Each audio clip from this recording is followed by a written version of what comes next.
Are we now 7? No, we're still 6.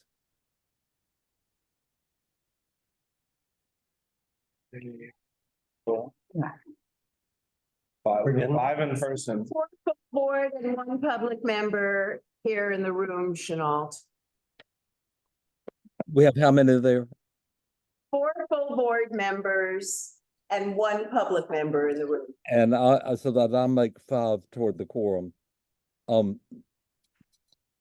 It's odd that we don't have, oh, now the attendees have picked up. Let's see.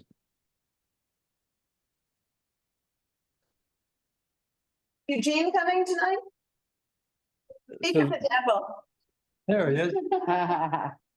Like magic. Okay, would the person who's presenting 180 Waverly Place please raise your virtual hand?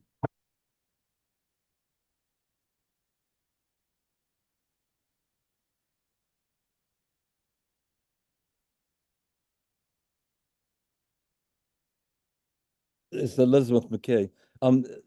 Susan, are you able to grade her? Oh, I can do that, Chanel. Okay. Oh, you're taking care of us tonight. Yes, if you like, yes. I'm at your service. We always like, thank you, Eugene. Okay, Elizabeth, you're there. Big gift. Hello, yes, I'm here. Elizabeth, is any other person from your presentation to speak? No, I'll be the only one presenting. Okay. I'll call the meeting to order and then I'll ask you the questions. This is Community Board 2 Manhattan, the Landmarks Committee meeting, the second of 2 meetings for the month of January. I'll note that there is not a quorum, and when there is, we'll say so. For members of the public may speak at the conclusion of the presentation and by the committee, members of the board, and guests of the board. And the time limit is 2 minutes, please. And we'll come to that in due course. The business session after the presentations is for the committee members, and members of the board can speak at the beginning, and anyone is welcome to stay but not speak. Thank you. Elizabeth, I want to be clear that all you're presenting is the bulkhead modifications and the elevator. Yes, the elevator change, it provoked one other change on the 3rd floor rear Right. yard, so I'll show that. Okay, if there, the idea is not to repeat anything from the last one, because we've settled all that. Anything, those 2 things, and if something changes from the prior one on that account, of course. Begin, please. Okay, I will share my screen. Okay, can everyone see that okay? Fine. Okay, so my name's Elizabeth. Can you make it fill the screen? We seem to be. Maybe it's the aspect of it. I think it's the program. I can open Yeah, it. when you come to details, if you could enlarge what the detail is. Okay. Yeah, will do. So my name is Elizabeth Mickey. I'm presenting 180 Waverly Place. We had presented on December 14th, so I'm just presenting the few changes that, because we're adding an elevator, it changed the bulkhead and a few other slight modifications. So here you can see on the rear 3D views, the left is the existing conditions, and on the right, you can see the new bulkhead configuration. Originally, it was proposed to go across the building. It's been rotated about 90 degrees and shifted further back to accommodate the elevator that is now coming up the back of the building at the 3rd floor and in the center of the building on the floors below. So the location of the bulkhead has changed, and also we're proposing to move the mechanical units to the roof of the bulkhead and screen them in, which you can see here. So in the rear elevations, The material of the screen is going to be a gray metal louver, and the bulkhead will still stay the same gray stucco, but you can see here how it's changed in the rear elevation. And the other change I mentioned, because of the location of the elevator shaft on the right side here, we'd like to maintain the look of the three punched openings at the third floor, but rather than do an actual window on the right side where the elevator shaft is, we are proposing just a recess in the brick. So it still reads as a punch, but it's just a brick recess. And then here is two other 3D views, one more from the front and then the rear, that's showing a little bit more context. And you can see the proposal for 176 Waverly at the neighbors. It's currently under construction. They also have that addition, and they're proposing the mechanical screen that was approved on their bulkhead or on their addition as well. So we aren't going higher than their mechanical screen. Here's the section. So in here you can see the location of the elevator shaft is at the rear of the third floor and the bulkhead. Nothing has changed to the addition below or the rear 3 floors. So you can see the mechanical screen is about 5 foot above the bulkhead. And because the bulkhead is stucco and not brick, we can have about a 6-inch recess. And we're also proposing, here I'll zoom in here, you can see a cornice that separates the third floor from the bulkhead, and that would be about 1'6" difference. So it provides a separation.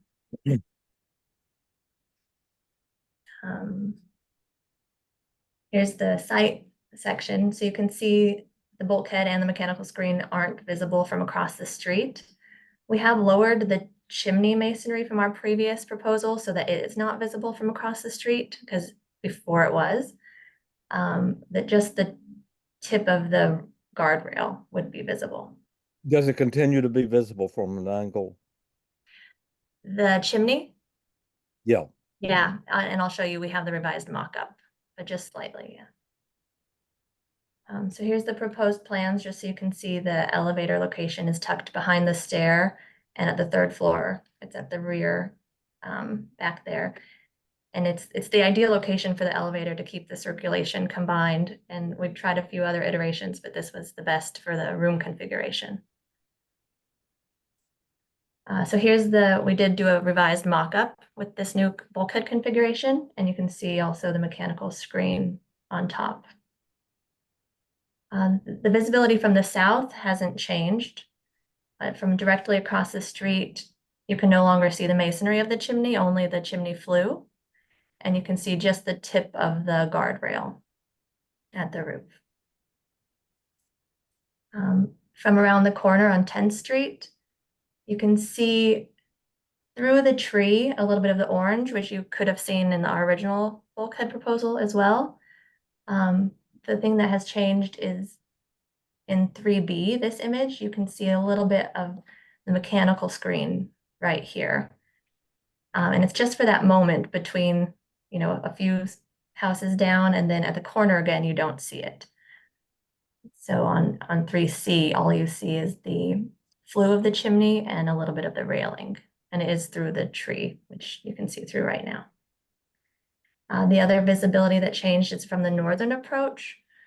So directly at the corner, which is 4A image on the left, you only see, you can zoom in a little bit here, the chimney flue here and a little bit of the railing here. From about halfway down the block, you do see, here's the image. So when you zoom in, you see the mechanical screen that we're proposing on top of the bulkhead where the orange is. But it's not any higher than the chimney that is on the corner. So you can only see it in the distance behind that. And then just a little bit further down the block, this is the view. So you don't see it again. You only see the chimney flue there through the trees. And that is just the mechanical screen, not the bulkhead itself that's visible.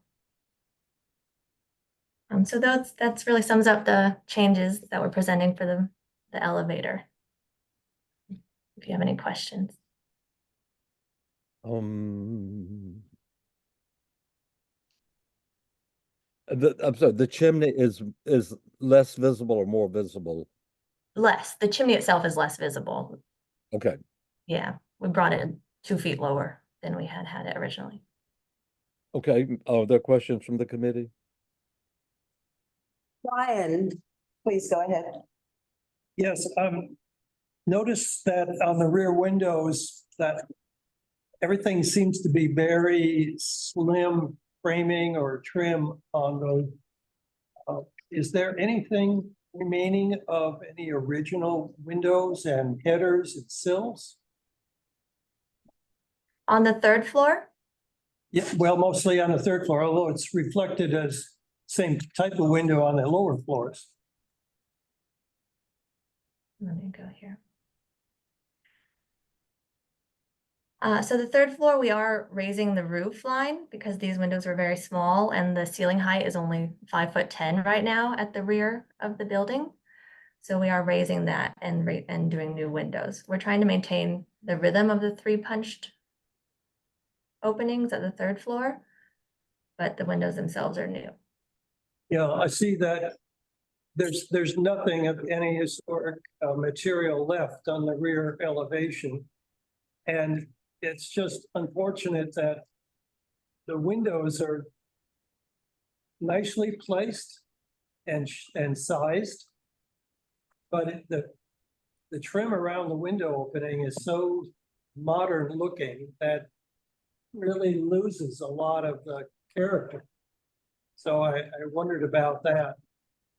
Second note, this may have been covered in the previous presentation. That is the front cornice. Perhaps will match the rear cornice, the new roof line. But I was wondering if you can just pull up a detail of that, of the cornices, front and back. Yeah, in the section, the front cornice, we aren't changing, so that maintains what's there. So the rear cornice, yeah, it would be to help divide the bulkhead from the 3rd floor. So you're going to try to duplicate the profile of the front on the back? Is that right? Yeah, I think that's the intention. Also, so the neighbors theirs is currently under construction, and so we would like to match the depth of theirs so that there's continuity in the rear. So until they have theirs, which they're, we don't know the exact depth that we want to match, but that's the intention. Well, I was curious when I went by and noticed that the front cornice was boxed in with something, and so I was not able to see what it looked like. Well, the front cornice, I do have pictures, but I was told not to show things duplicate from our original presentation of the front since nothing changed. I can try to bring those up if you want to see what the cornice looks If like. it hasn't been changed, we can take from whatever we said about it in the prior. Okay. Anita. Yes, hi there. I just wanted to piggyback on something that Brian said, because it was so well put in that in the rear facade, if you added some expression of the lintels and sills, which is just good architecture anyway. I mean, now you're gonna have this, there's like no room for the water to run off, and all this old style really served a purpose. So I know that's not the vocabulary presented, but it's in so many ways is very sensitive. And I just thought that is a very good thing to incorporate into these rear facades. I'm gonna piggyback on the piggybacker. I would like to express some concern about that 3rd floor window configuration, because with each iteration, we kind of get further and further away from the commonly accepted visual vocabulary in these rear facades, which you can see even in the neighboring houses in the elevations that you have up, which is that it is, if one sees a reminder of the original house, then it becomes very clear what the addition is and suggests an evolution over time. There's a kind of integrity to that story. There was a row house, then there was an addition. And that top floor becomes incredibly important in maintaining that integrity and anchoring the fact that it is one historic home rather than a situation where the front facade and the rear facade could be from two different houses. They're like telling two different stories from two different time periods. And I share the concerns of my colleagues here about what that top floor looks like. And I'm particularly concerned with the fact that not only is there detailing that is missing, but also now you're taking one of those punched openings and basically bricking it up. It's not even a window anymore, which, you know, I understand how that serves your interior motivations, but from a point of view of how it appears from the exterior is problematic. I just want to show you here, these are pictures of the existing conditions since we didn't repeat them from the previous. So this, just so you can get a visual of what it currently looks like. There's only a few of these row houses. Here's the plan view along Waverly that still exists. So the whole donut internal court doesn't exist in this particular location. So it's only these 3 townhouses, and the neighbors are already adjusting their 3rd floor. So that's what we're trying to match. And then it just leaves 182 Waverly that has the original 3rd floor. Had you considered leaving the window and somehow masking it from inside? At the elevator shaft? Yeah. Yeah, if that helps to try to maintain the 3 actual windows rather than just a recess, there are ways I think we could do that. Does anybody else in the Have room? we satisfied enough questions that we can form a resolution out of what's been said? I think if you and Eugene, neither you nor Eugene have any questions, we should see if there's anybody from the public who wishes to speak.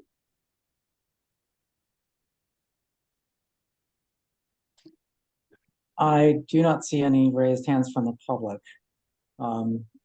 If there are questions, please use the raise hand function.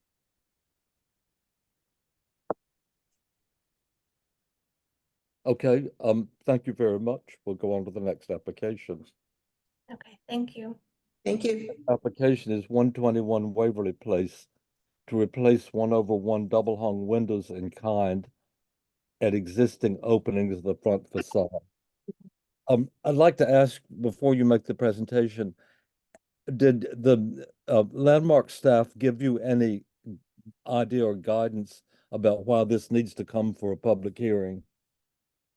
Yes, the reason was that Landmarks was asking for 6/6 configuration on the window and a 9/9 on the parlor floor. We're doing a host of other restoration work on the front. None of that's all staff level, no issues. They just were asking for multiple divided light windows, and the ownership of all, it's a co-op, there's 3 units, and all the owners definitely prefer to have 1/1 windows, which is what's in place. That makes it clear then, because it's not from the application, but we understand. Thank you. Is the presentation, That's all right. it's I not loaded on, so that. No, it's the applicant typically brings the application and presents. Digitally. I had sent it into the admin. I thought that I don't know. No, it's the applicant. it's not made clear to me. Oh, well, we'll follow up on that with the office to see why that wasn't made clear, because I didn't understand. Eugene, is it possible for you to screen share? Yes, I have the application as it is on our It portal. has not changed. Okay, sometimes applicants have a higher resolution version, but I will go ahead and share that one. Thank you. Thank you. Second. It's not long, so. 121 Waverly, correct? Yes.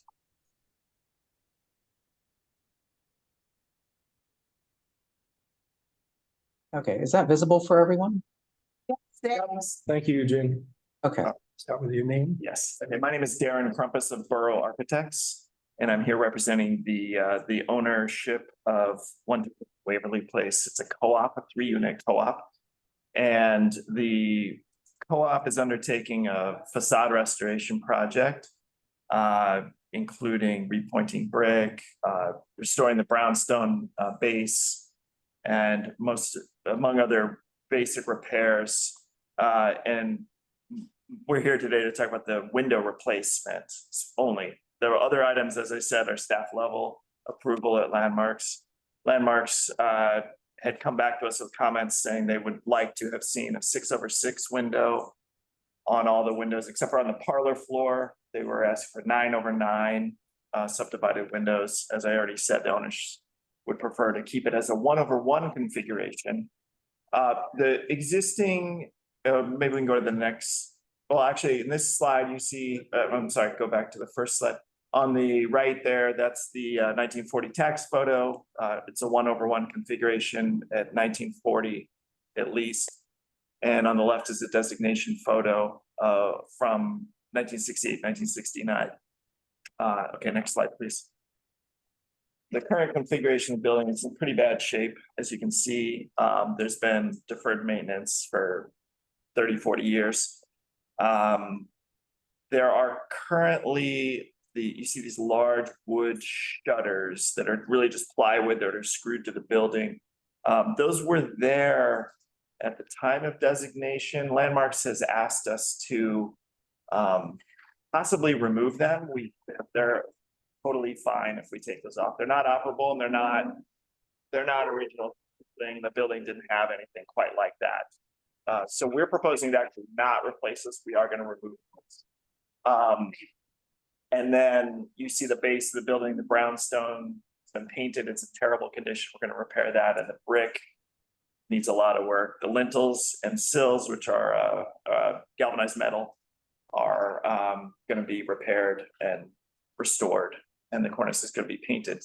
What you see here is the windows are they're wood, single pane glass.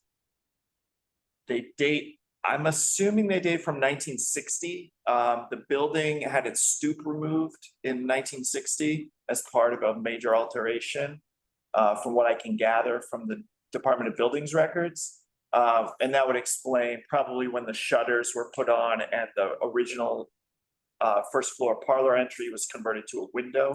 So those windows are all the same. So it sort of makes sense that they're from 1960. They're falling apart. They're not secure. There's been a couple of break-in attempts in the last couple of months, unfortunately. Nobody got in, but everyone's nervous. So the 1/1 configuration, if we go to the next slide, it just kind of explains the before and after. I mean, essentially, the only thing that you can really tell is that the shutters are gone on that. The proposed windows that we would like to use are a painted wood lepage window, double pane glass, environmentally, up to energy code. The profiles, if we go to the next slide, the profiles are within the tolerances that Landmarks would like. They match the historic brick mold. All the details are essentially similar to what's there now. And you can see the before and after or existing proposed drawings. And then just to talk a little bit more about context of the block, if we go to the next slide. So I compiled a collection of the 1940 tax photos up and down both sides of the block. And some of the buildings that are there now that are a Greek revival up the block had 1/1 windows. Some of them now have been changed to 6/6. But what's interesting about this block is there was never like expansive rows of townhouses built. There's a row. This particular building, 121, was not part of a row. It's an individual building. It's flanked by larger buildings on either side. And the only row of Greek revival houses was a little further up, the 107, 10, 109 and 111. That's a row that's relatively intact. The stoops have been removed on one, and it has some 6/6, but in 1940 had 1/1 windows. And over the course of the block, if we go to the next slide, you can sort of see the existing conditions. I know these are small and a little hard to read on this screen, but we've got a huge array of building styles on the block. Originally, it wasn't just a homogeneous type of block. And so, you know, the argument here is essentially that the owners really would like to have a 1/1 window because, especially on the parlor floor, we have 11-foot high windows. It's been that way for over 80 years. We also were able to submit some letters of support from direct neighbors and people on the block with no objection. So with that, I'll leave it to you and let us know what you think. Thank Let me you. just ask, since you referenced the date, the 1940s tax photograph is the oldest record you have of there being 1/1, is that correct? That's correct, yes. I don't have any other older photographs. I searched a lot of archives, NYU, Public Library, and Library of Congress. I couldn't find any other photos on the block. Thank you. I love all the photographs. Thank you. This is really cool. Really Oh, rich, okay. Thank you. really, really nice. My favorite. Does anybody have any question? Brendan? Yeah, Brendan Fitzgerald. What's the date of the building? It's 1843, I believe. Yeah, comment? Oh, I guess I'll hold my comment. Do you have any questions for the applicant, Brendan? I do not. Okay. Does anybody else? Okay, it's an unusual situation. We're simply being asked to decide whether the windows should revert to the historic design of, am I correct? It's 9/9 and 4/4? 6/6. 6/6. Okay. Uh, Or to maintain the existing 1/1. Are there any more questions or comments? Yes, I just wanted to say that so this has been like this for 80 years. So I think that's a pretty strong standing. And they're not original, but they're old wood windows. Yes. And you're replacing them with wood windows. Shop painted or Painted, high quality. no metal cladding, No. although that particular manufacturer makes them almost look as if they're amazing windows, very We use quality windows, I would say. So that, you know, I think 80 years is a long time to have that style that you'd have to change. It hasn't been replaced to replacement type windows. That's my point, to shitty metal things. And, you know, this has more reason to approve it. Yeah, I second that. I Yeah. think it's a very strange. Other house. questions? Yeah, we can discuss I think you make a very good point, and we can, when we're in the business session, can discuss that a little bit more. Yeah, thanks. Thank you very much. Thank you. Thank you. Is there anybody from the public? Sorry, backing up. Let's Oh, there make sure that is. there isn't somebody from the public who wishes to speak. Yes, there is one question from the public. Richard Winterthiner?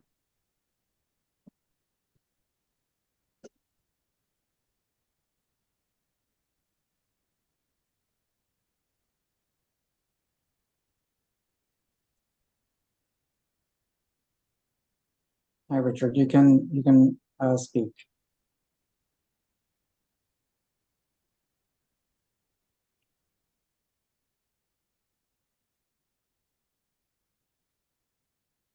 Hi, apologies. No, I was just raising my hand because we're the next applicant. My apologies. Oh, sorry. Okay. Okay, so there are no more comments from anywhere. We'll move on then. The next application is 5759 Christopher Street. The application is to construct a one-story rooftop expansion for both buildings.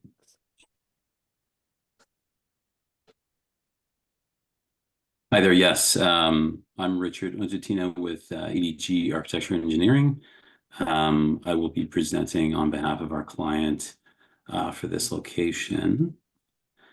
I'm just going to pull up my screen. Just bear with me for a moment.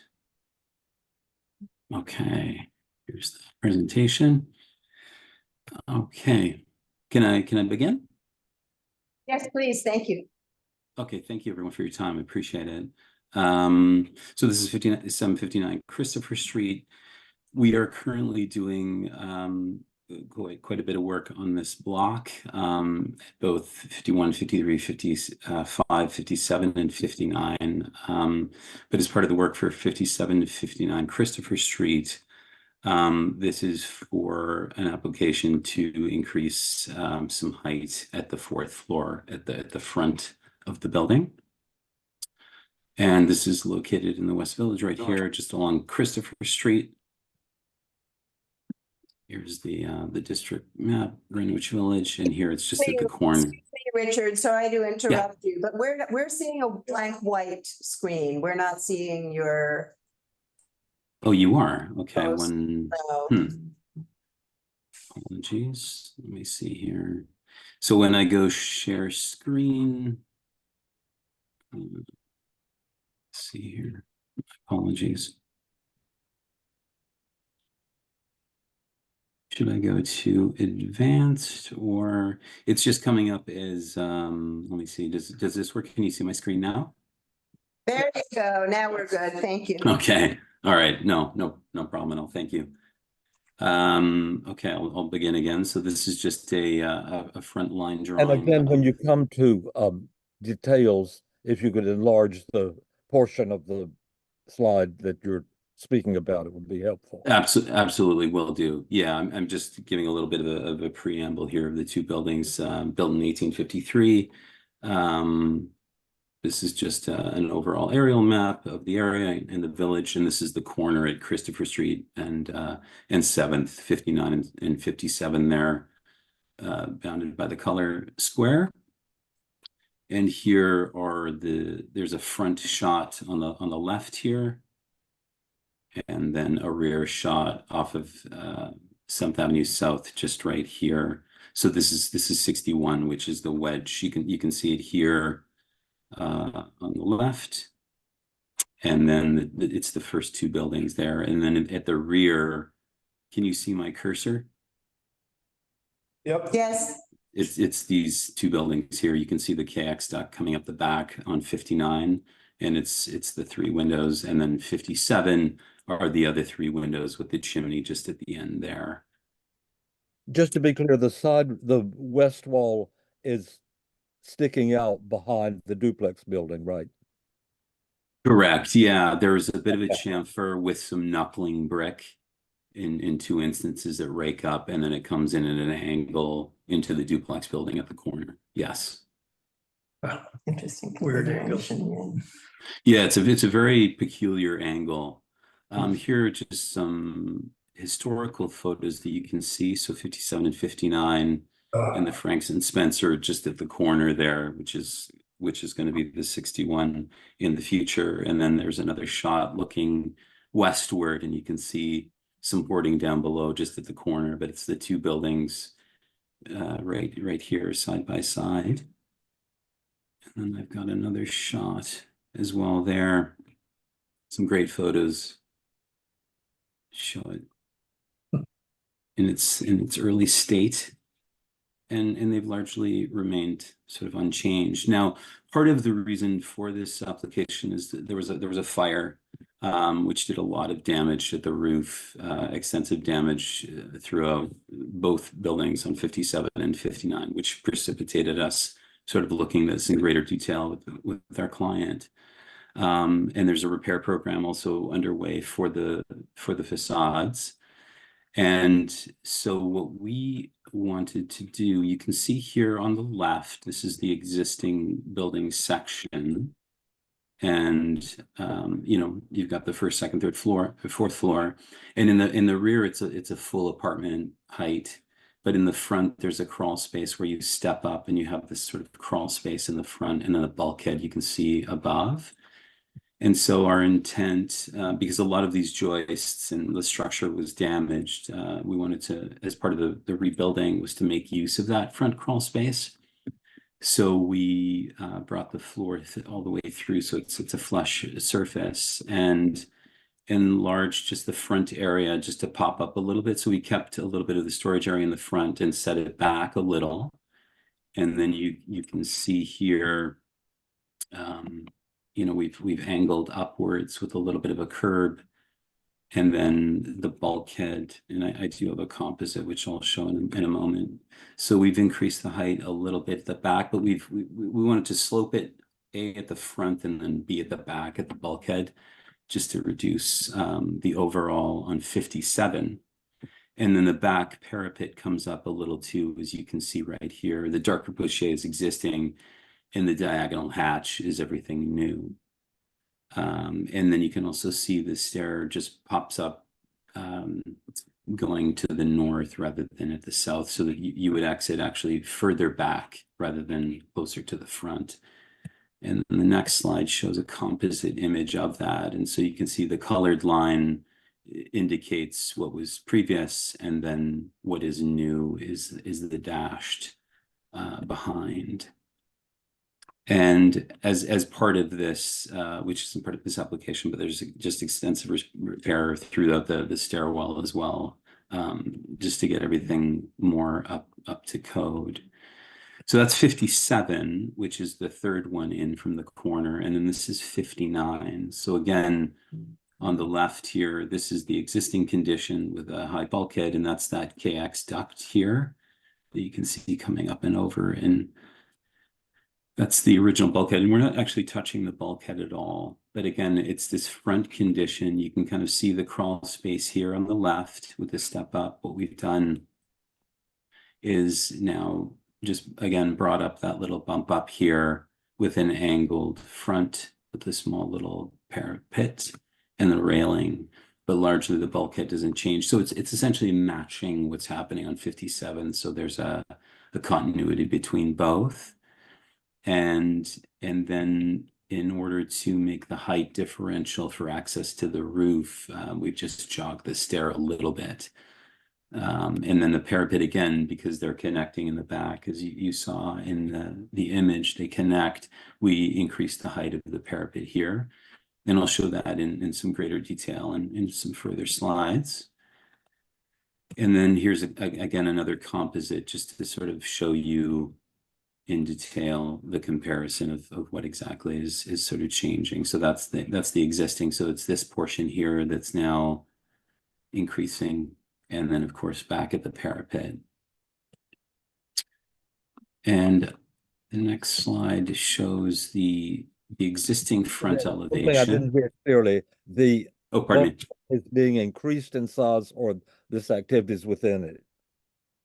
It's not the bulkhead on 59. It's really just this, and I'm gonna see if I'm gonna just draw on the screen here. It's really just this portion here. This is all Okay, what we're so saying. bulkhead Yeah. itself, okay. Yeah, we're just bumping up that front portion to match what's happening on 57. And I'll just shoot back to that one here. So here you can see that existing line. So here the bulkhead is getting built up a little bit, but we're angling it further to the back and angling it backwards as well, so you don't see as much of it. And then it's this front portion which matches what we're doing on 59. Now we'll just jump back to the elevation again. So this is the existing condition. So you've got the big bulkhead, and that's the KX duct in the back, and that's the current bulkhead on 57. So 57, 59's bulkhead. And on the right here, this is the proposition. So this would be the front portion of that fourth floor getting built out. And then this looks a little dark in this image, but this would be a railing. So you'd have the posts with a top rail, and then the infill between the posts is really just a light stainless steel mesh. And I'll talk about that in a little bit greater detail as well. We wanted something that just sort of, and this is in conversation with Landmarks. We did multiple mock-ups and had lots of walkthroughs, and we're talking about this at length. We wanted to make it disappear rather than assert itself more. And so the mesh really just, when you see it above, it really just disappears for the most part. And materiality wise, and I'll show you later on in some slides, we wanted to sort of unify the materiality at the top as well. So you'll see it just sort of unifying it all in a similar palette of bronze. And much of this has come about through our conversations with Landmarks. But we'll jump to some more colored illustrations, which highlight it a little bit better. Jumping to the rear elevation, the image on the left, you can see here again, there's the bulkhead and there's the bulkhead of 57. And then the KX duct here and then the back fire escape. That's the existing condition. And so here on the right, you can see how much we're building up. And what we're proposing here with that buildup, because we want to, put insulation and we need to get access to the roof. Because of that buildup, it necessitates having to build up that back wall. But we feel that adding this sort of corbelling and this nice sort of entablature at the top actually adds quite a bit. And again, in discussions with the LPC team and just looking at the neighborhood, we feel that it's the right answer because it's a larger swath of brick, and because we need to do extensive repair at the back, and we'll show you also in the renderings, it sort of made sense to give it a little bit more character. And I'll speak a little bit about this because the next slide that I'll show kind of deals directly with this. As you had asked about the chamfered corner where it meets 67 over here on the right, there's some knuckling brick that happens to at the corners, the two corners. And so we thought, because there's such extensive repair that needs to be done on these rear facades, and I'll show you in the photo shortly, even the sort of expansion joint between the two buildings, we felt could knuckle as well, so to speak. So the expansion joint will sort of relate back to the historical move that they did at that corner. And then again, this upper band just takes up, a little over a third of that swath of brick, but adds a nice sort of level of detail that we feel is the right answer on the back. And this is really some shots of the rear facade, which is quite extensive. It's the mortar is shot. All the brick is primarily the bulk of it is crazed, and there's just a lot of degradation, split headers and sills that you can see on both buildings. And so, we're going to try to salvage as much as possible, but like I said, just undergoing the extensive restoration on the various buildings and seeing the condition that this is in, we felt that it really does require a sort of a large replacement of the entire exterior face brick to bring it back to things that presumably replace in kind what's correct. Yes, but no design. Yes, Right. Okay. Yes, in kind with approved Landmarks brick and mortar. Yes, absolutely.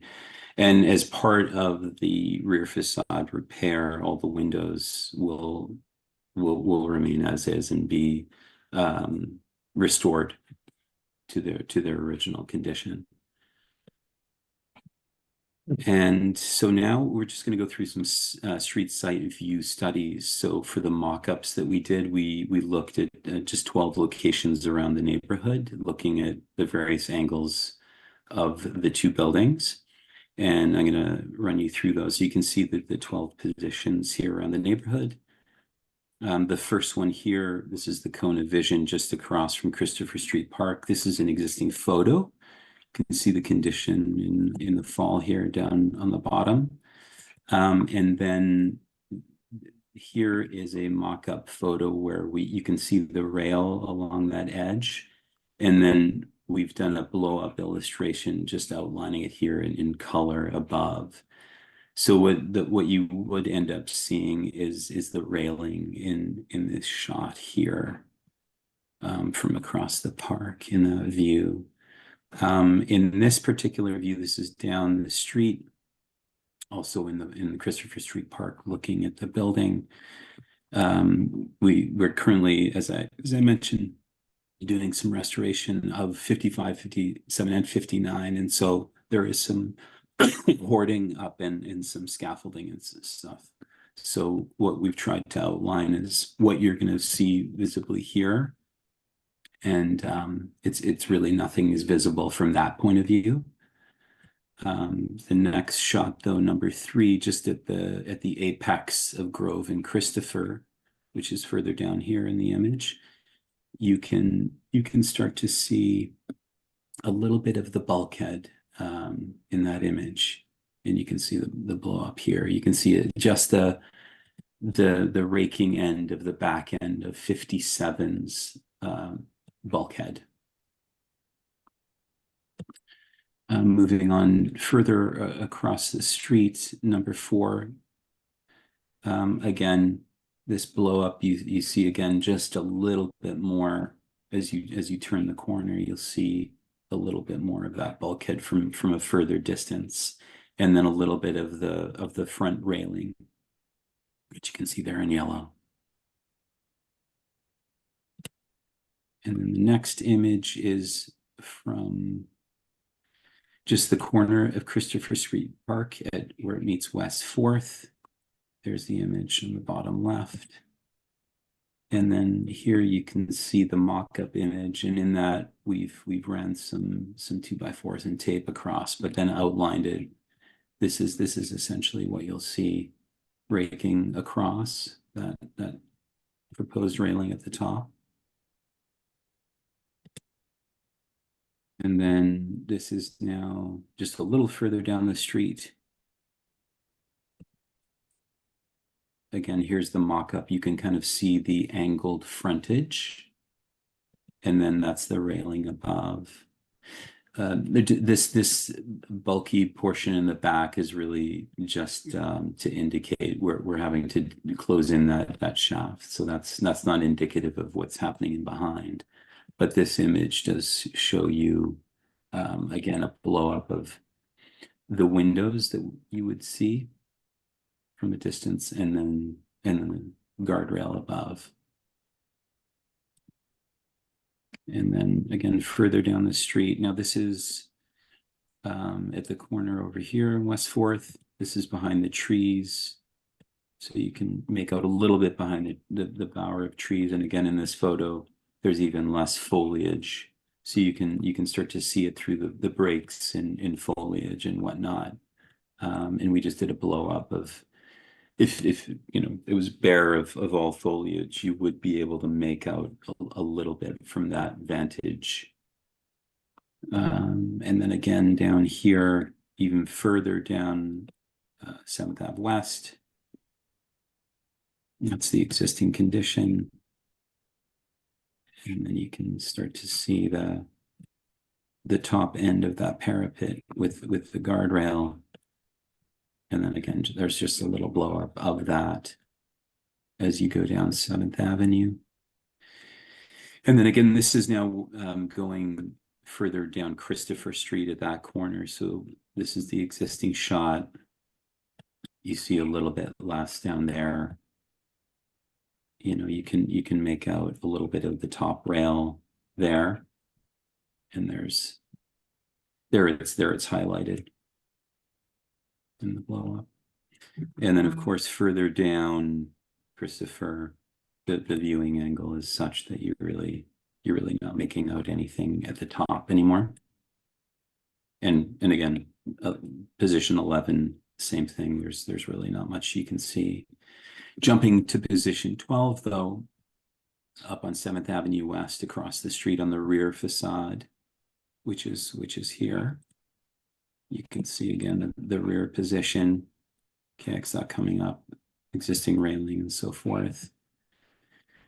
This tape here indicates how high we would be coming with the parapet itself. And that image there sort of clearly illustrates that coming around. So that's the height differential there. So that really gives you a sense of the various street site angles and what you would encounter. I'm just going to run through the floor plans just briefly. So this is the 4th floor, which would be that unit. So this would be the front bedroom unit, which is now just a crawl space. So making it into an actual bedroom, habitable bedroom on both 57 and 59. And then this is the roof plan. So again, the bulkhead at 59 remains unchanged. 57's gets reconfigured such that it angles back. And then the exit is further back on the back side of the bulkhead. And then this is just a roof plan here. So you can see the pitch here with the skylight on the back of that bulkhead. And then this is the leading edge of that new parapet with the railing. And then jumping to materials. So the bottom right here, image D, just references previously proved color palette by LPC. And this is the bronze panel, which is being held by someone in position here. And so this color is what we had intended to use in discussions with the team to carry over all across the various bulkheads, and then the front leading edge of the parapet.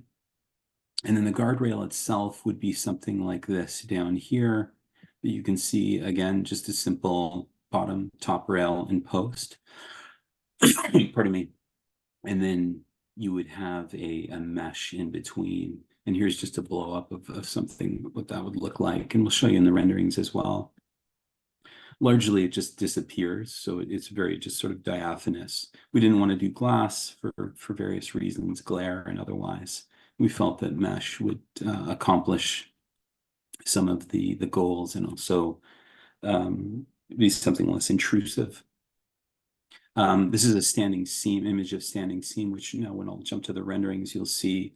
So akin to other things that are their precedents in the neighborhood, we felt that, you know, going the route of a metal standing seam is appropriate for this type of application. And so here's a composite rendering, again, 61 on the edge, 59, 57, 55. The existing rail in the back, and then you can see the various hodgepodge of the bulkheads. And jumping to the proposition, this is 55's bulkhead, which we would be looking to clad in the same material.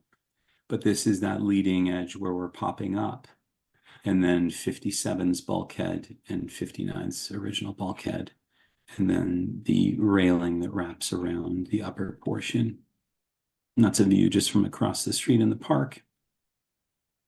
And here's just to recap just that blow up detail.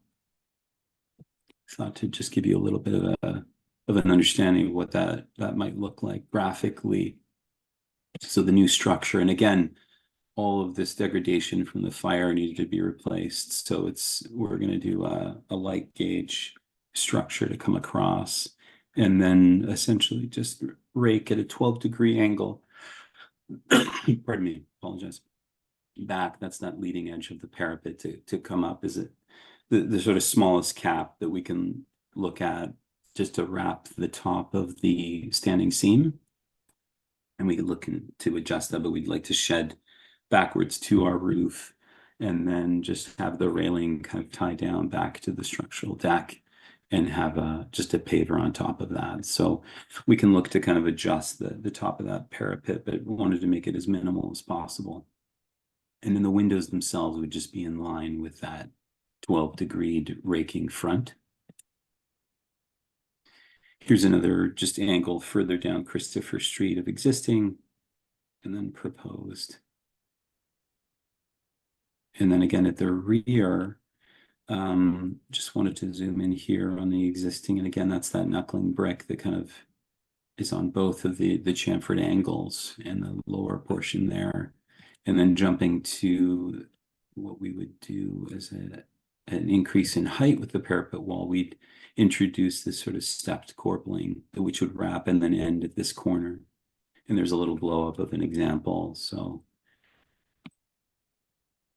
soldier courses, and then stepped brick with angled end brick, which just adds a nice, there's the original and there's the new. We just felt that height warrants addressing that somewhat. And then I'm just going to show some precedent images of buildings from the neighborhood. This is across the street. So you can start to see some other examples of where we drew inspiration, the standing seam and the darker metal on the rooftop. This is 9698 Grove Street. Here's another one on 167 West 10th Street. See the example. Again, lots of window, metal panel. It kind of rakes back, goes straight, creates a parapet, and then a sort of darker vertical linear rail. We had looked at that with landmarks and felt that was a little heavy, and hence the move to the mesh. Here's another one at 280 West 11th Street. Very similar, actually brought quite a bit to the fore. We didn't want to come this far to the front. But again, you can kind of see that example of the mesh kind of disappears at the top. It's really just the frame. But we felt that was a good example as well, showing precedent, 280 West 11th Street. And that largely concludes the presentation. Could you please go back to the first rendering of the full building? That was fast. Can you draw along on that, where the visibility is from the worst case, more or less? Well, you'd be in the park at this point, sort of in the middle of the park. And I guess if This you is exactly what we see from the middle of the park, presumably. Yes. Let me just take you to the mock-up images actually, because that was really number one there. That kind of sets you. I mean, a rendering kind of sets you up a little higher above the park. That's what I as you expected. Yeah. Yeah. As you can see, in the middle of the park, you would actually see less than what we're showing in the rendering. And so this is really your visibility from the center point of the park. What I can't see from this is, do we see any of the brown clay? No. Okay. You wouldn't. No. How much of the You railing? wouldn't. No. Okay, are there questions from the committee? Brian, please. Yes, thank you, Richard. And certainly all those illustrations and highlighting make it very clear how much exposed will be on the roof. We usually see I guess a sightline section showing a person standing on the opposite side of the public right. Yes. But I think all of your illustrations make that unnecessary, because it's very obvious that we're going to see a lot of addition on this front. And well, first of all, I would say that the additional parapet on the rear looks like it's an enhancement. It's also Right. very, very visible, but that's a treatment that I think would be an improvement in keeping in character. I don't see that this addition is in character. Your examples seem to be of what we might call studio editions, artist studios with artist sloped glass. That's a very different character than what your design shows. And I guess my question is, I'm surprised that you didn't try to duplicate those kinds of studio attics rather than what you have. Right, with more full glass. I think Part of it is because of the south exposure. It becomes quite hard to sort of. I mean, you can go triple glazed, you can go quadruple glazed, you can handle it with various shades and things, but it can get a little also glare was something that was brought up in our discussions with LPC, that depending upon the angle, sometimes because it's a southern exposure, like most of those artist situations, they're not necessarily due south.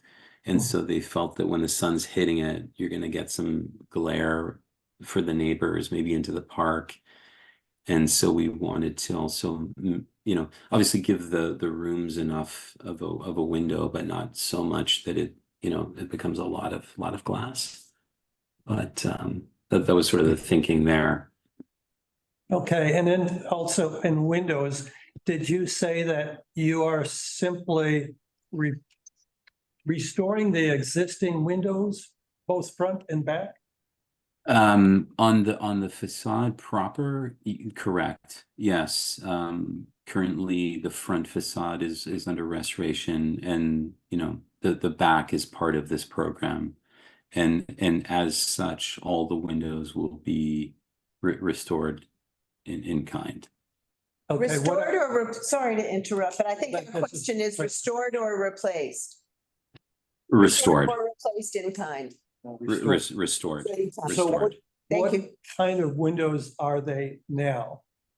And what are you restoring them to? What kind of efficiency or character will you end up with?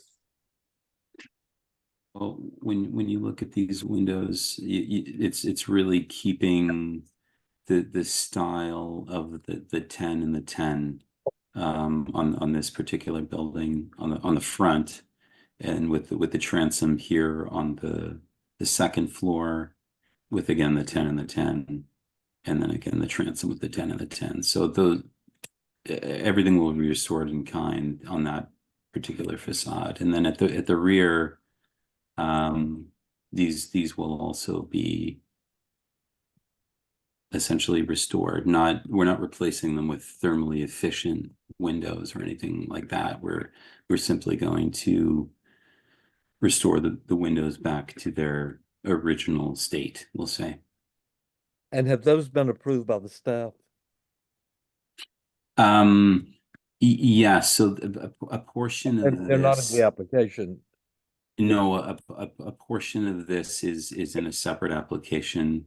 It did come up because we have to do quite extensive repair at the rear because of the condition of the brick, that they wanted this to be part of the conversation, that it was understood that, primarily the bulk of the outside face brick needs to be replaced. And then we're doing the additional frieze at the top.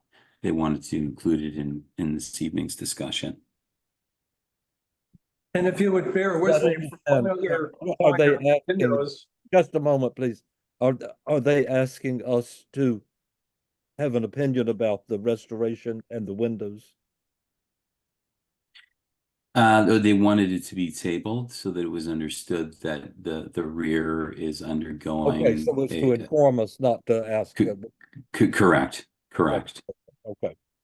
That's all. Let's get back to Brian. so just one final question on the windows. Are there no historic documents, text photos, or whatever that would verify what kind of windows were originally in the buildings? For the most part, I know that we had looked at, like, when you look at the actual historical photos that we have,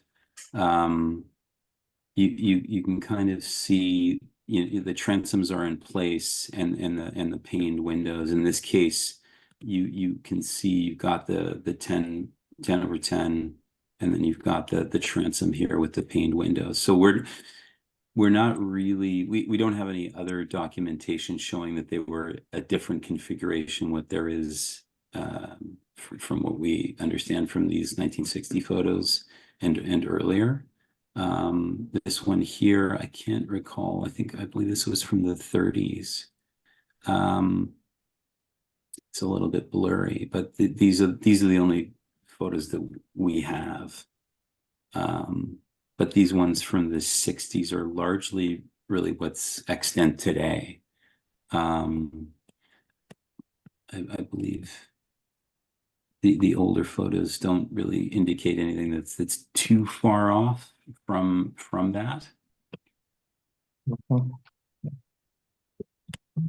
Anita, Does anyone else? do you have any questions? I do. I'm weighing the addition.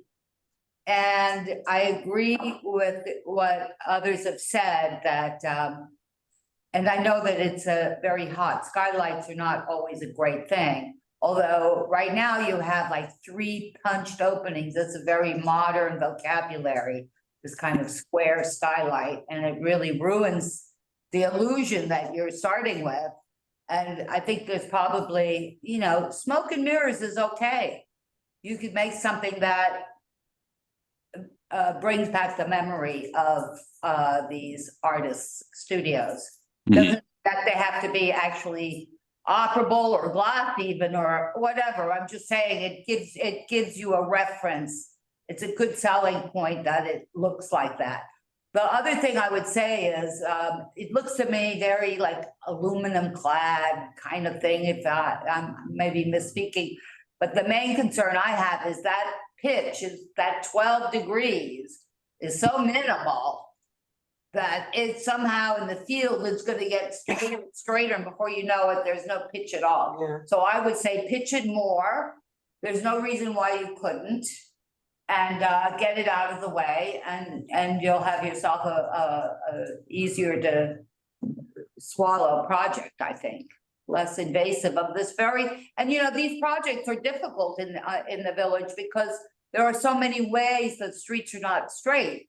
So there are many angles and you can get far away and all of a sudden you have a peek into a whole nother block. And it is, but I think if you just pitched it a lot more, I think it'll look better.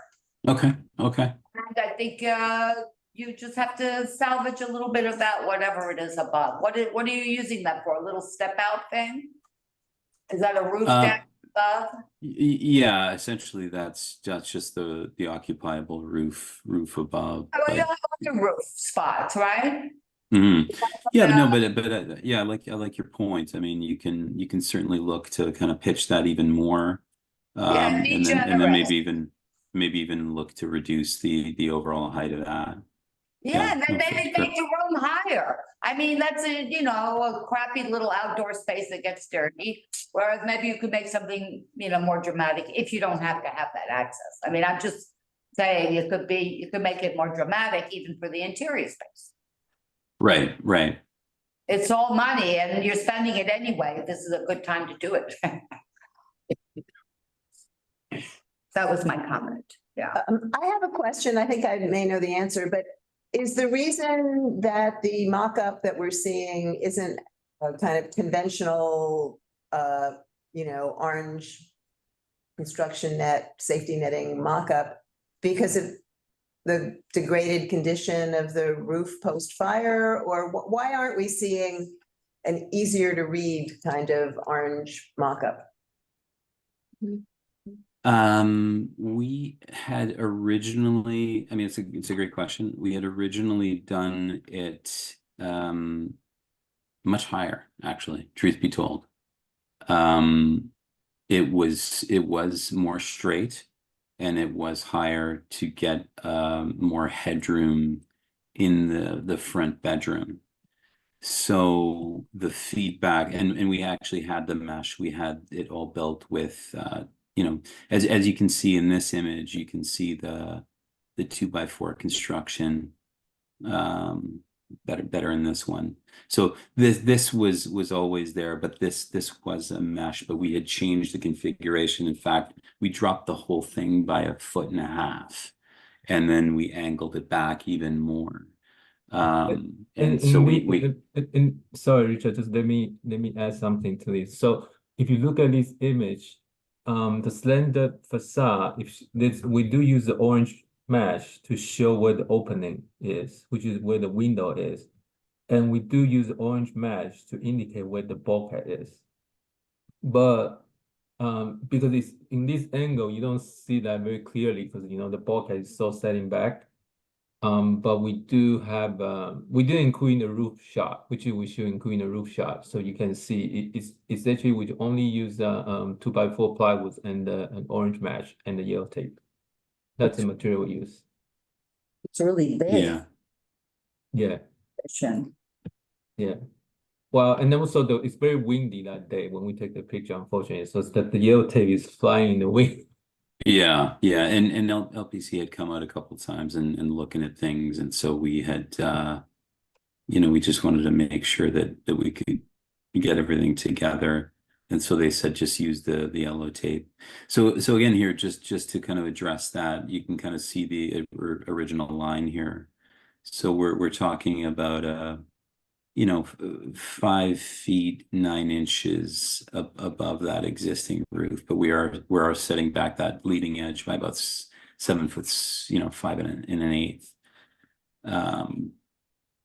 So it's coming up, 5.5, setting back about 7.5.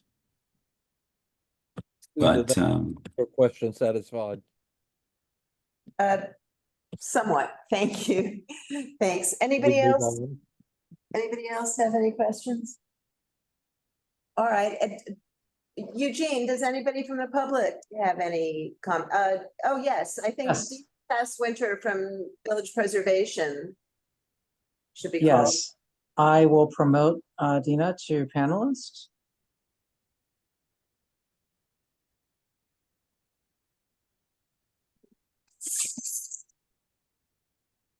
Hi, everyone. Thank you so much, Dina Tasswinter with Village Preservation. I just wanted to quickly acknowledge in terms of some of the points of visibility, the proximity of the project to Stonewall, which is a individual landmark. And of course, as you can see clearly on this, it's a couple of buildings away, but I just want everyone to think about whether there's any visibility in conjunction with that individual landmark, and then also note that Christopher Park, where the kind of highest point of visibility of the primary facades is part of the National Historic Landmark of Stonewall. So just something to think about. That's all. Thank you. Thank you so much. Thank you so much for bringing that up.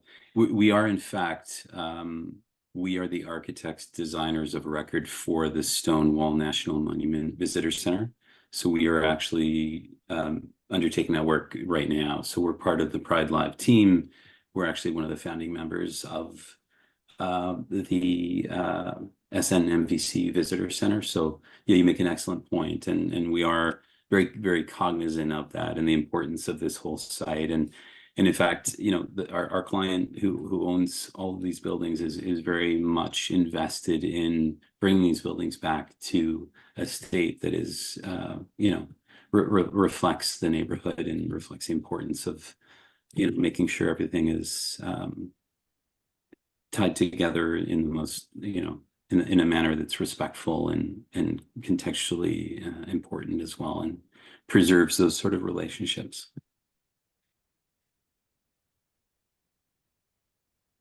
Okay, is there anybody else? All right, that looks like it. Thank you very much for your presentation. Thank you very much, everyone. Appreciate it. Sure. Thank you. The next is 670 Broadway to construct a rooftop bulkhead elevator and additions.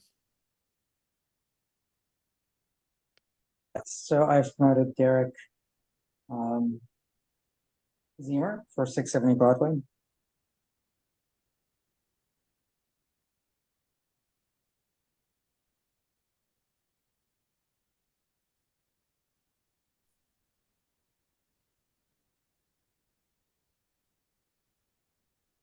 Hi, Derek. You can go ahead and share your screen if there's a presentation. Yes, sure. Thank you. Is there anyone else from your team that you want promoted? I don't believe so,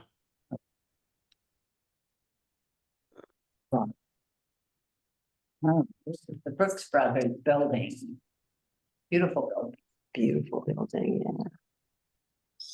Okay, so hi everyone. Thanks for having me and getting me on the to review this project. My name is Derek Zemer. I'm the architect for a proposed construction of a new rooftop bulkhead for an elevator and subsequent penthouse addition at 670 Broadway in the NoHo Cast Iron Historic District.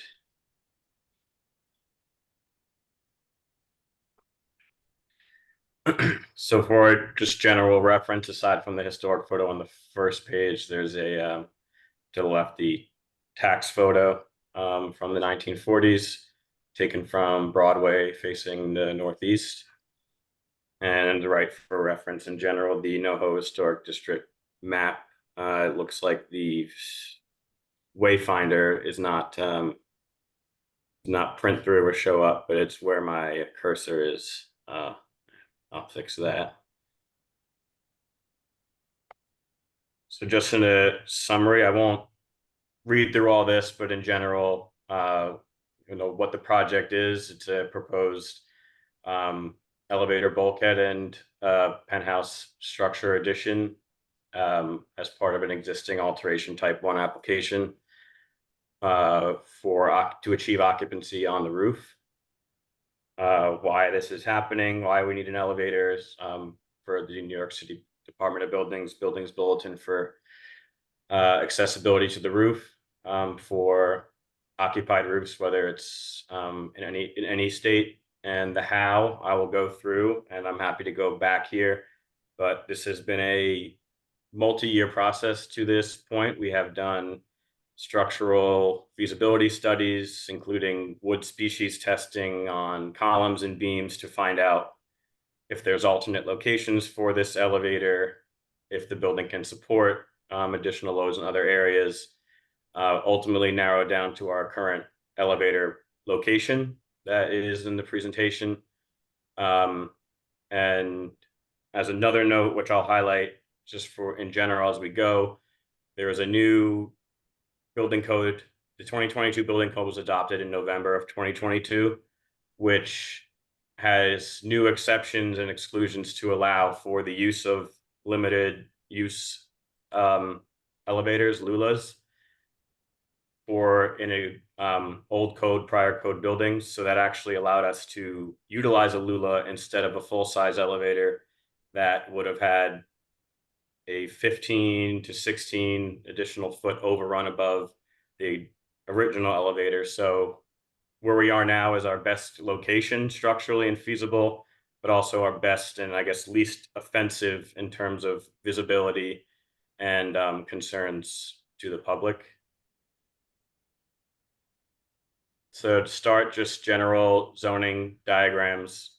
Should also mention this has been reviewed and approved in terms of zoning in the Department of Buildings for back in last January, before we had to reconsider making some changes with the structural results. So DOB and zoning has approved everything that's in this presentation. So in general reference, yellow are non-occupiable, non-occupied structures or components. Also permitted obstructions in the zoning code. And the green is the penthouse addition, which is connected to the 5th floor below, but is behind all zoning setbacks and is not visible from the street, which I'll illustrate in our sections and mock-ups. So as a general reference overall, this is the proposed roof plan. The new elevator is proposed to be located directly adjacent to the existing elevator that, if anyone is familiar with the location or the neighborhood, that that bulkhead does stick up, which we will see in photos. So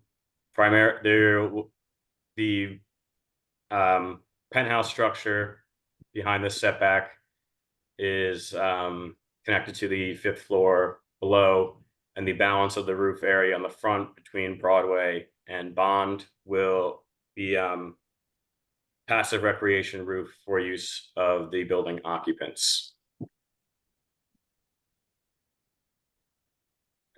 So to start, for one sightline elevation for Bond Street,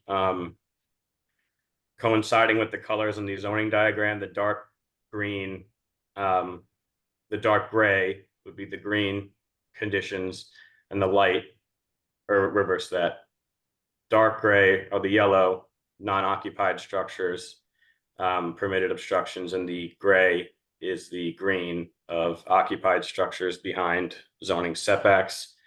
So line of sight for Bond Street, everything is to the east of the building, so nothing is being proposed to go in that location in terms of the elevator or penthouse in the mock-up.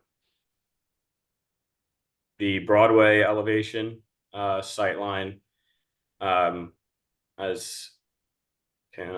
zoom in just to highlight. So the existing elevator bulkhead is here, which you can see from the street. So this is the thinner line is the line of sight. So our proposed elevator adjacent for the rooftop access and penthouse structure are beyond that line of sight, which will reinforce in the mock-up photos. In general, a building section or a partial for clarity of a zoom in of this is taken the long way, similar to the Bond Street elevation. So you have Broadway on the left here and the line of sight to this new elevator shaft near Shinbone Alley and the penthouse structure beyond that setback.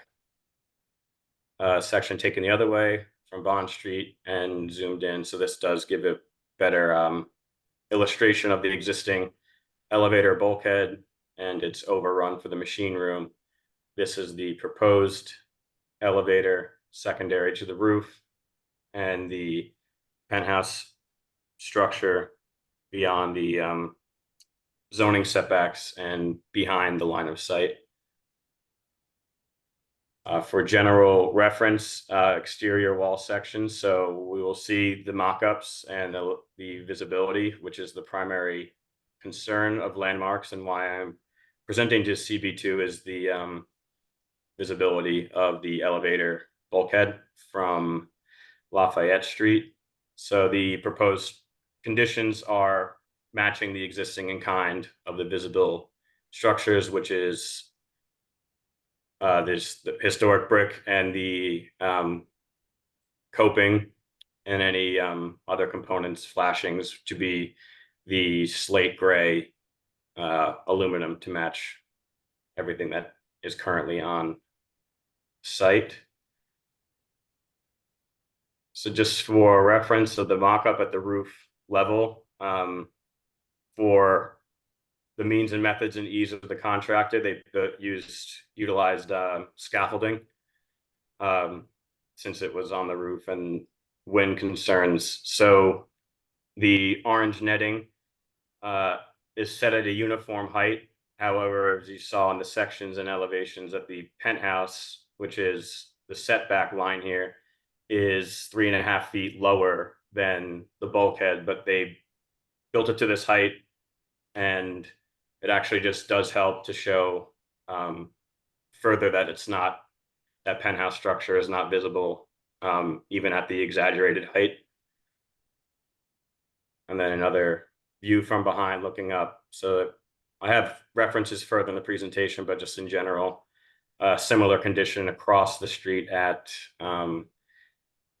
6 something Broadway, I forget, Half Bond is there as well. So this is Excuse me for one moment, Derek. The Sure. gray large rectangle that's kind of obscuring part of the presentation what is that? And can you make it go away? There's a gray rectangle, huh? That's probably us. Next slide. Yeah, it Is might be it- there's like another application or something open there. It's at the top too, a little bit, but it's That's, mainly intruding on the side Oh, there. that, Boom. Yeah. something on the screen. yeah, you're right over it right now. It's not on mine. That's it right there. Can you just So that's my, looks like that's my Zoom window. Is it now? Did that black or gray box move to the bottom? Thank Well, now it's on the bottom. Yeah, that's my, where all your faces are, I guess. I don't think I can close it or else I'll leave the presentation. So at least the content Yeah, at this level is better. Yeah, thank So you. I'll go back if you want to see anything further that may have been blocked up. Apologies for that. that's all right. Thanks. Forward. Forward. Thank you.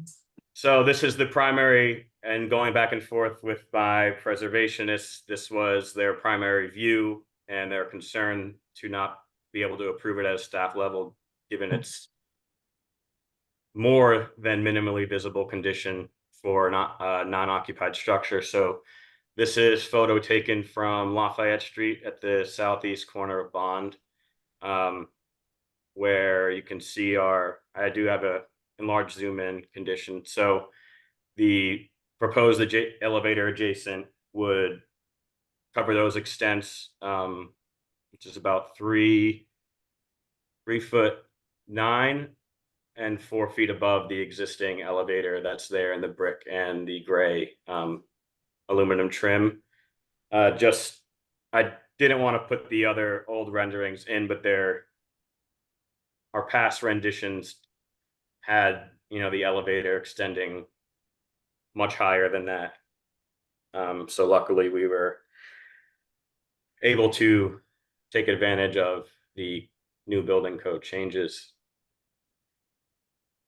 Just moving down kind of along the way. So mid-block on Bond Street in front of 7 Bond, right before the Blick. This is continued visibility of that structure at a closer point. Directly across at the corner, you can see, confirming the sightline drawing, that the existing elevator bulkhead is visible, but the new extension or addition behind that is not. Similar condition at the front corner or mid building block of 670 Broadway, continues to be not visible. Just from the corner of Bond and Broadway for reference, then an oblique across the street, the center of Bond Street at the perpendicular. And then here, the elevator bulkhead is minimally visible from the entrance in front of, right before that Starbucks or after it. But a slight sliver of it is visible from that corner. And just for general reference of these type of retrofits, as the landmarks guidelines do acknowledge, manufacturing districts elevator bulkheads are allowed to be more than minimally visible. So just going down 660 Broadway across the street, which we saw a front vision from one of the mock-up photos.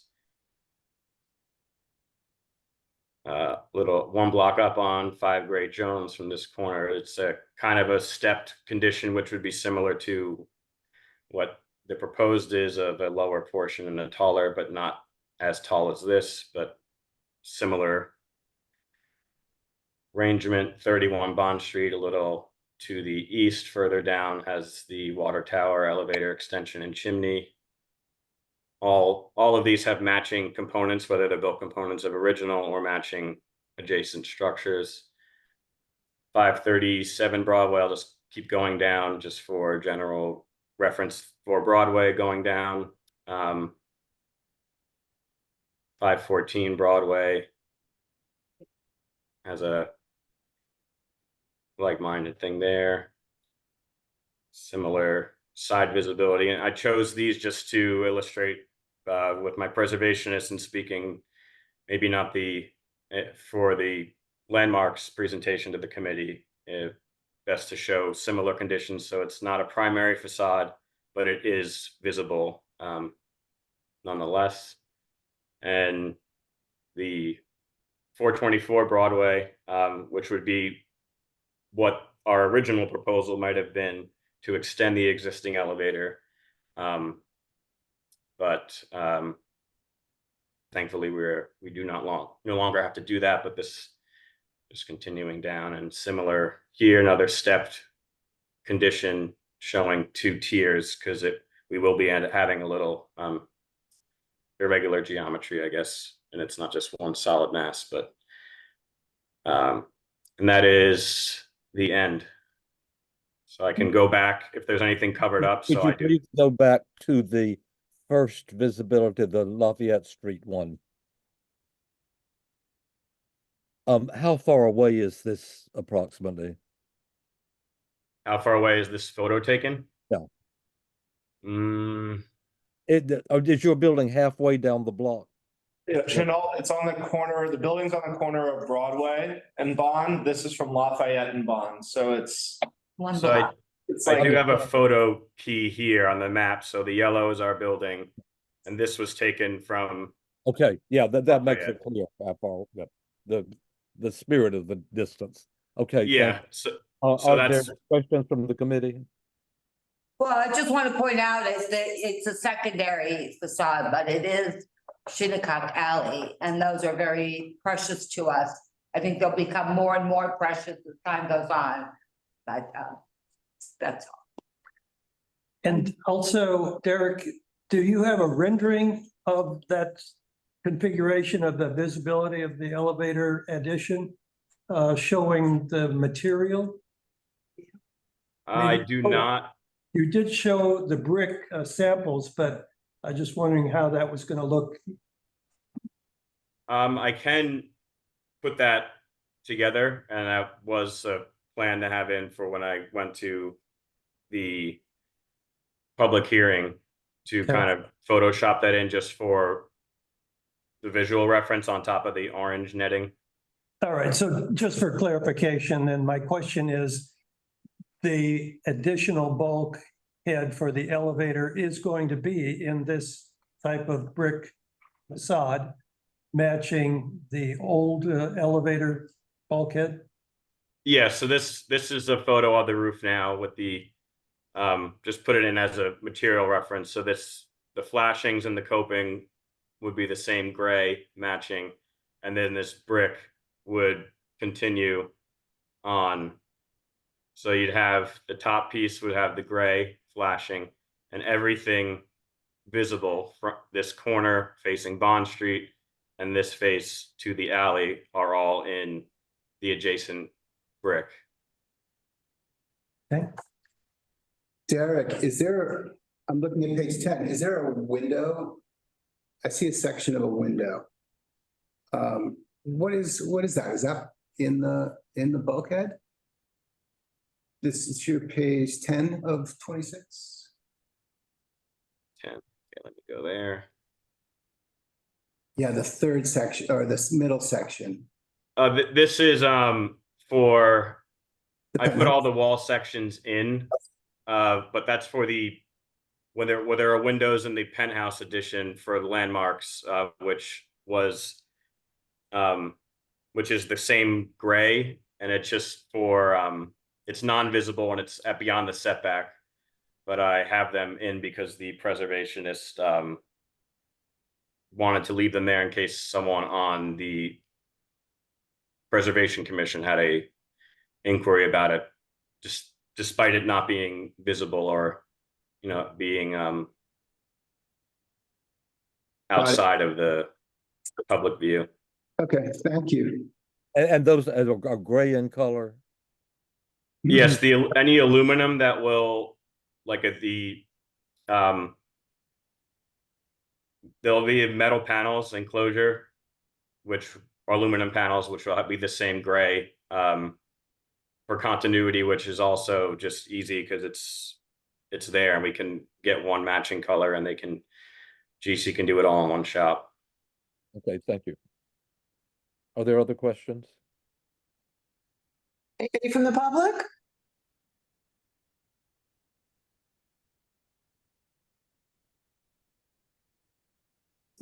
Oh, there is one. Pete. Pete, I will be promoting you to panelist. Pete and somebody else. Carter Carter. from, it's up to you which one you want to take first.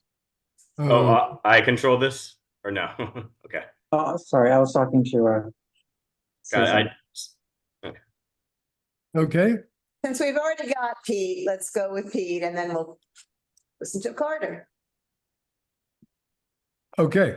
Thank you very much. I do understand that the penthouse structure is not to be reviewed tonight, but looking at the pictures, the diagrams, it indicates that there is, I believe, only 3 openings from that structure onto the roof. Is that, I'm just curious for our understanding, that is that there's 2, the double doors, the door near the bulkhead, and then the one, the slide looks like a sliding door down on the, towards the Broadway end? Yeah, so these are Or are the rest of those operable windows that can open? these here are they're transoms Accordion? are adjustable. Okay, so potentially it could all be open. Great, just curious. It Thank can you. it can all be open. I believe that it's an enclosure for as part of a liquor license that was previously reviewed. Understood. Thank you.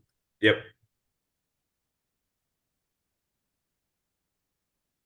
Are there other questions from anywhere?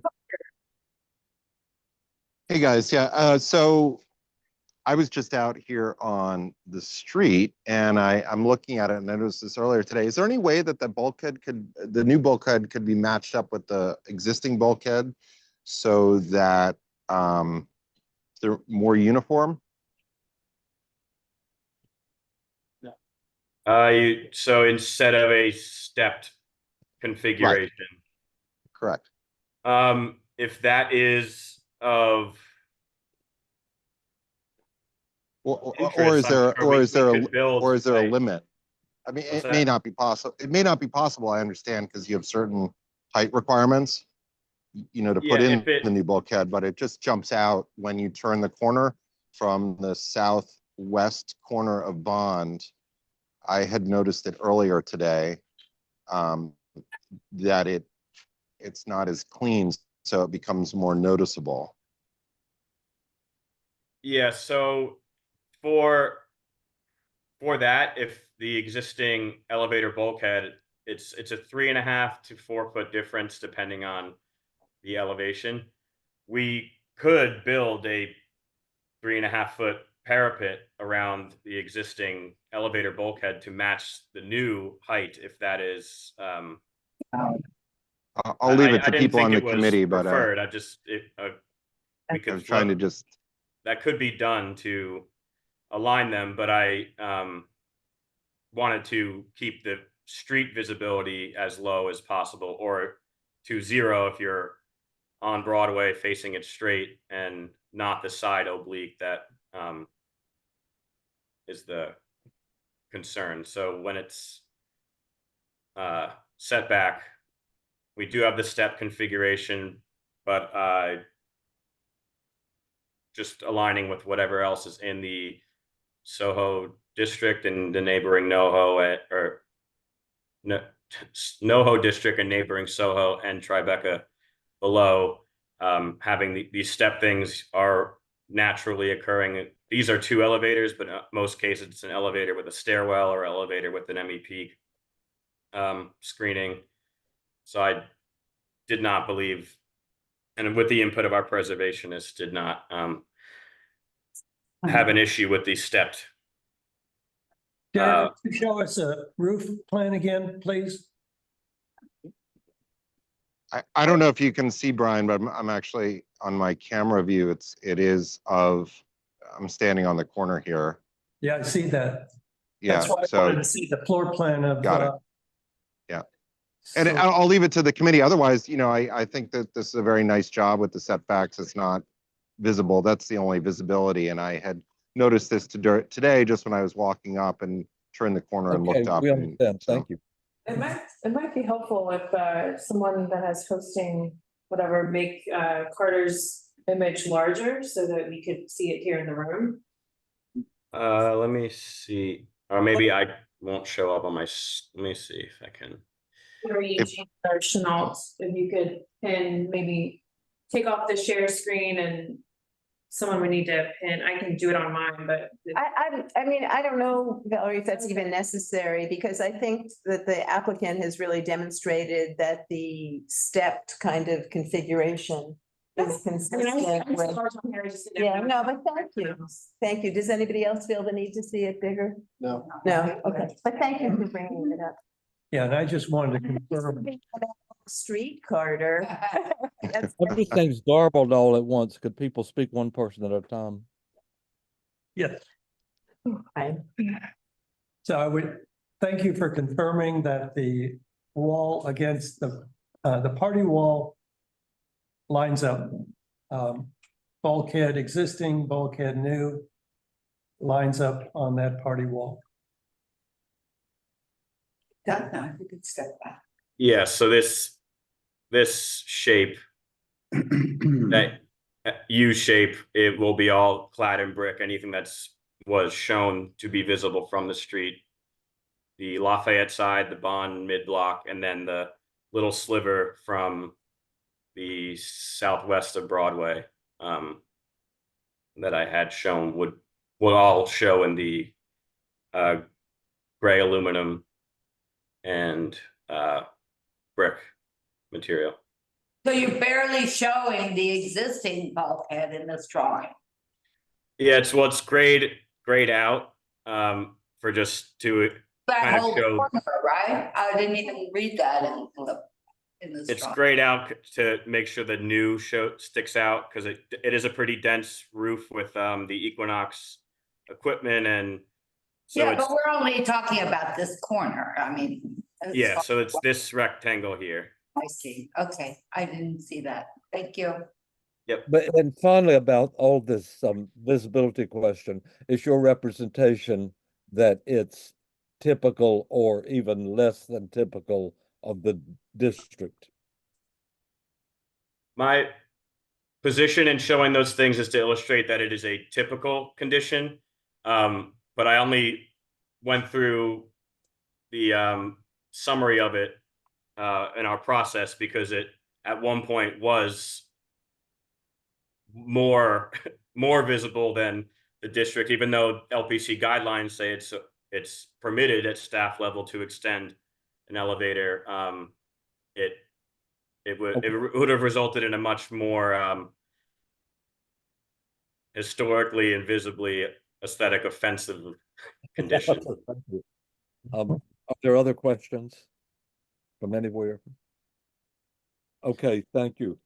The next application, Eugene, if you could work on. Thank you. Thank you. Thank you. Street, the application is to remove and replace diamond plate platform at sidewalk, construct new steps and install handrails and replace damaged steel beams.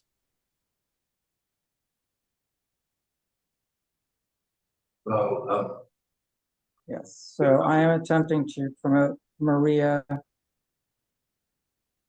Rojo. Are you here for this? Oh. Oh, but somebody else is, okay. Okay. This is your baby, all right. Hmm. Information here. So we're looking for Chang. We promoted Cheng. Yeah. Cheng has rejoined as a panelist.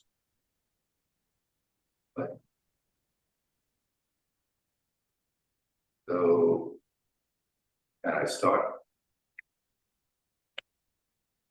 Well, if you're gonna speak, just come up here to the mic. Oh. They can't hear you back there. Chang, before you What start, your right. head is on the floor. Okay. Chang, before you start, are you there? Yes, I'm here. So my name is Steve Wygoda. I'm an architect. Cheng is an architect. My office and our office. Maria is an architect. They worked on this. 67 Greene Street.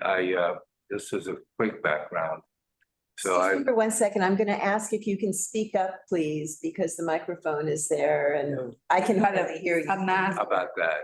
You want me I don't think it's a question of wearing your mask. I think it's just a question of speaking up. Oh, can you hear Put me your now? mask on, that's fine, but just if you Okay can speak for- more loudly. I'm okay for now. Okay, well, you can put your mask on, that's I fine. appreciate that, though. Really do. Doing this because my daughter wants me to do it. No, please put your mask back on. That's not what I was suggesting. So, Go back to. yeah, no, I'm good. Right. Can you hear me well now? Is that okay? Yeah, We can hear you. okay. So Steve Wygoda, SWA Architecture. I've been working with CB2 for 30 years. I'm a little disappointed that Florence is not here. I know that Bob retired. And I actually bumped into Carter in the street half hour ago. We go back a long ways. I couldn't find this place, but it's the same place it's always been. So, and then, and then Mark is now the district manager. I know him from CB7. But we've done a lot of work in this area over the years. I've had my firm for 24 years, but worked previously for other firms. And this client owns a number of buildings, Greene Street, 65, 67, so on. We have other clients that own buildings in this area. So we've done a fair amount of work on some of these older historical prominent buildings. So with that, I'm going to turn it over to Cheng.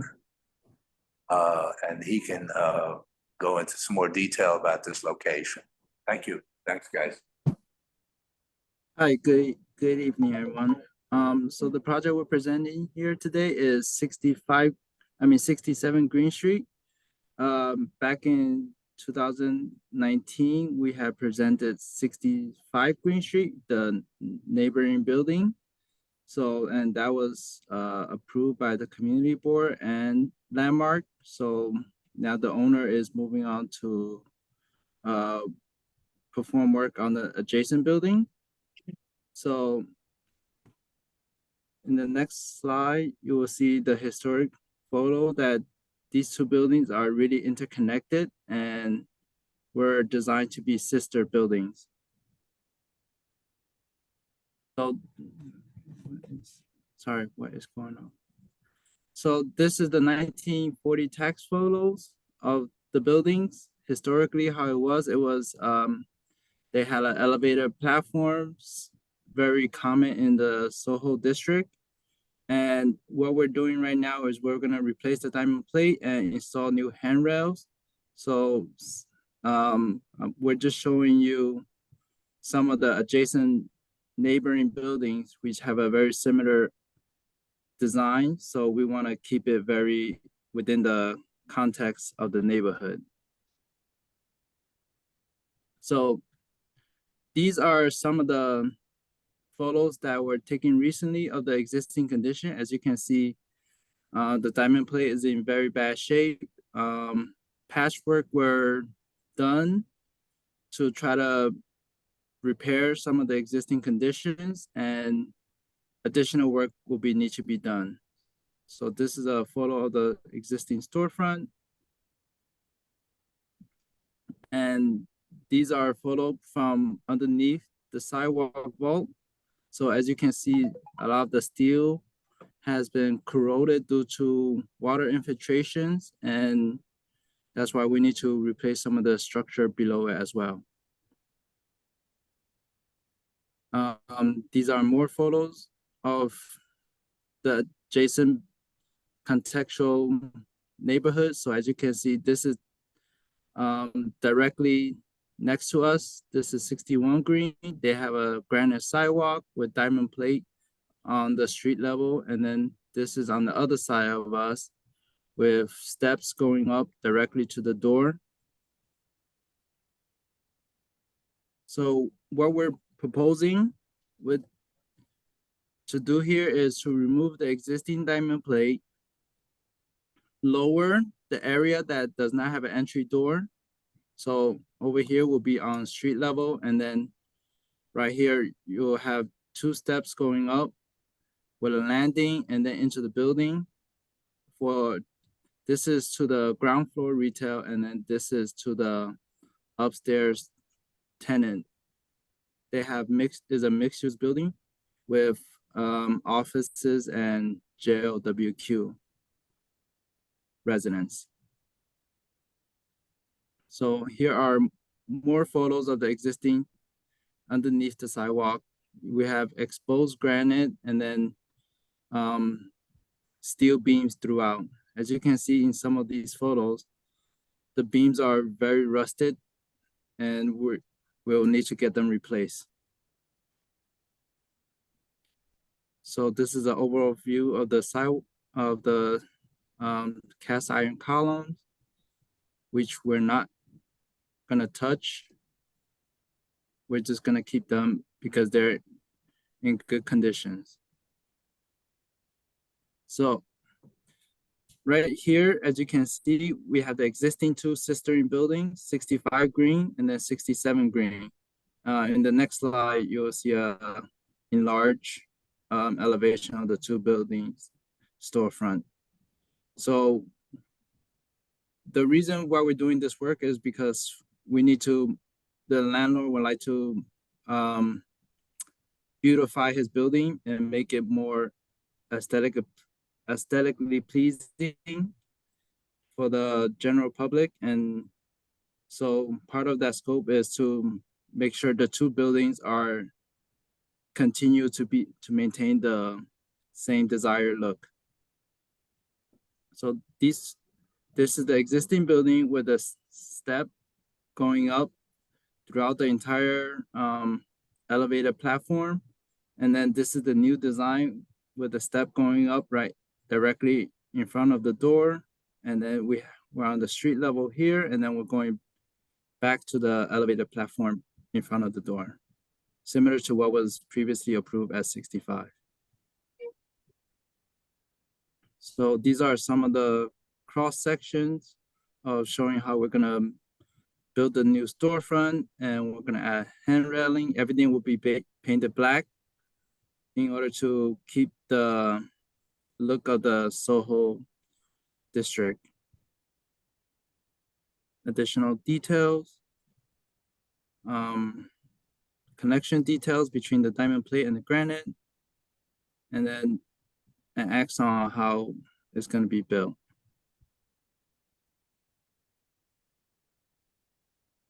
That's all for Can I add something? Yes. This is Cheng's first presentation. You did good. And Maria, can you say hello? Because you also worked on it. I should expand that. Yes, Maria, anyway, we have some very good talented people working on this. Thank you, Cheng. Okay. I have a quick question. So just wanted to focus on the. I'm sorry, was that the end of the presentation? Yes, it was. Yes. Charles. And Lisa has- Could we go back to the materials for the replacement? No problem. I think it was the last slide. Okay. The axonometric. There. Does this differ in color from the existing? It appears to just. It's going to be painted black. This is just there for graphic. Well, is the color of the proposed different from the existing color? No. Okay, it's just the slides. Okay, whoever has questions from the committee. Hey, Anita, please. Yeah, I just wanted to talk about the granite on the sidewalk. And to understand that. Anita is not being heard well. Could you be nearer I'll sit down, right? Okay, sorry. Thank you. My question is regarding the sidewalk granite. And what's the matter? sidewalk granite, is that being replaced? And the curb and so on? I know there's a lot of structural work. Presumably the granite sidewalk will be removed and reinstalled? Ownership is not looking to replace the granite, but he's willing to reseal all the joints in between each But is granite. it being removed? I mean, to do the structural work, isn't the steel bad under that too? No, We're gonna Gotcha. We're gonna support the granite from underneath and not want to interfere or touch the granite in any way that we might accidentally damage it in any sort. Yeah, vault repairs are typically done from below. And, you just shore it, you take the rotted beams out, you put new beams in. And so you'll never know what's going on, but and we've done a few others. The area where they had 54 Crosby, but we had 2 cellars and so on. So it's a fairly simple routine thing. Our structural engineer has already spec'd out all the proper beams. So, but the Granite's staying in place. yeah. All right, I just want to be sure it's staying for a long time longer. It's really. Yeah, and if you could do something about the pavers, it's just hard to drive down that street. They keep filling it with cement. That's Yeah, the it's bumpiest, 10 different contractors. it's the bumpiest street. Yeah. That's the way it was. Are there other questions? Any other from- questions? Valerie and then Brandon. Yeah, I had a question, or I guess maybe you're gonna answer it, because I was confused. What was the slides you emailed us, and I didn't know if this was like your. Yeah, that was just my Okay, document. okay, got it, thanks. So Brendan. Yeah, so, in SO you have all these weird conditions where you have one building, one architect divided in half, like across the street, you've got the different color paint.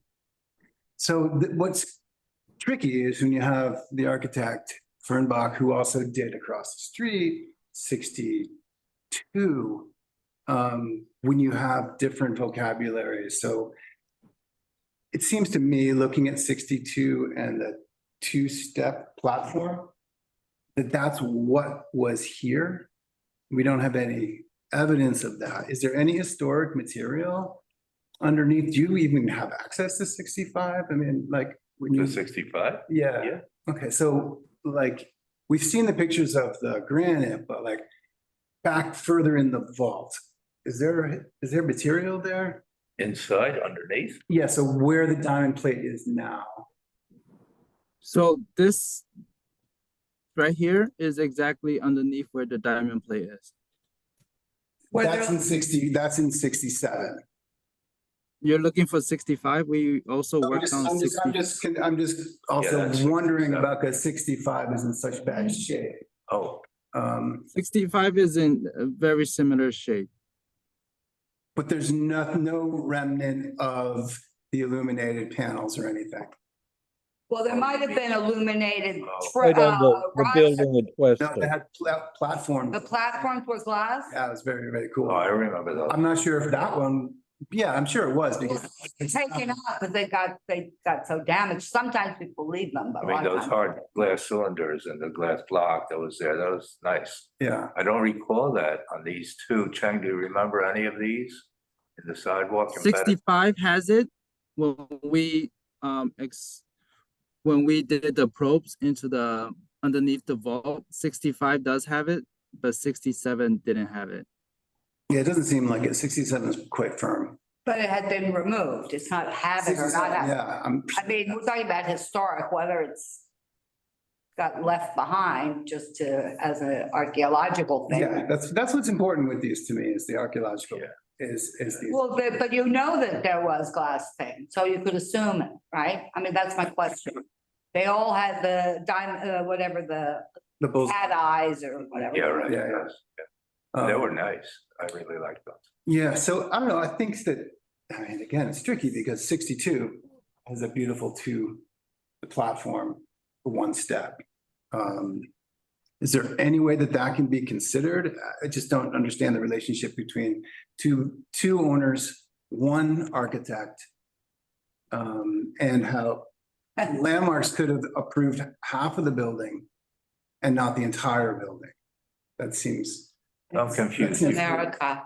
You're talking about 65. Yeah, so anyways, just from your drawings, you put 65 in. Yeah. It's the same building. Yeah. But now they are taking out like that much. Right, so they're just looks like they're just putting a stair Here on 67. on 65. Oh, 65 is like taking. So it's being reduced, that whole landing is getting pulled back into the building, and the sidewalk is getting a little wider with metal plate as part of that sidewalk. Exactly, but I think we're losing something. I think we're losing that. The landing, I think we're losing that, and those were. loading very dock. important. They were loading docks. But they weren't, Anita. No. No, they were actually illuminating the vault. Yeah, no, that I know, but I think they did double. They might have become loading docks all over the neighborhood on top of. In the elevators. Yeah, no, I know they had those, but we've lost those. I mean, unless we can insist on getting them back. They make them. You can have them made. Yeah, I mean, do we want to replace, or surrogate? Not necessarily. I don't know if you have any control over this, but it sure would be nice to maintain that. maintain what? Just To maintain, clear. so if you look at 62. Yeah. Are you familiar with 62 across the street, the Rolex store? I've probably been there and walked by, but Yeah, yeah. if you have a photo, it'd be better.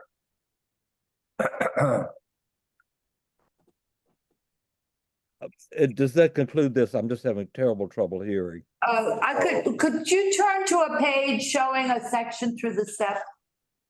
The profile, and I know you have a detail of it. Yeah, there. Can you zero in on what you're proposing?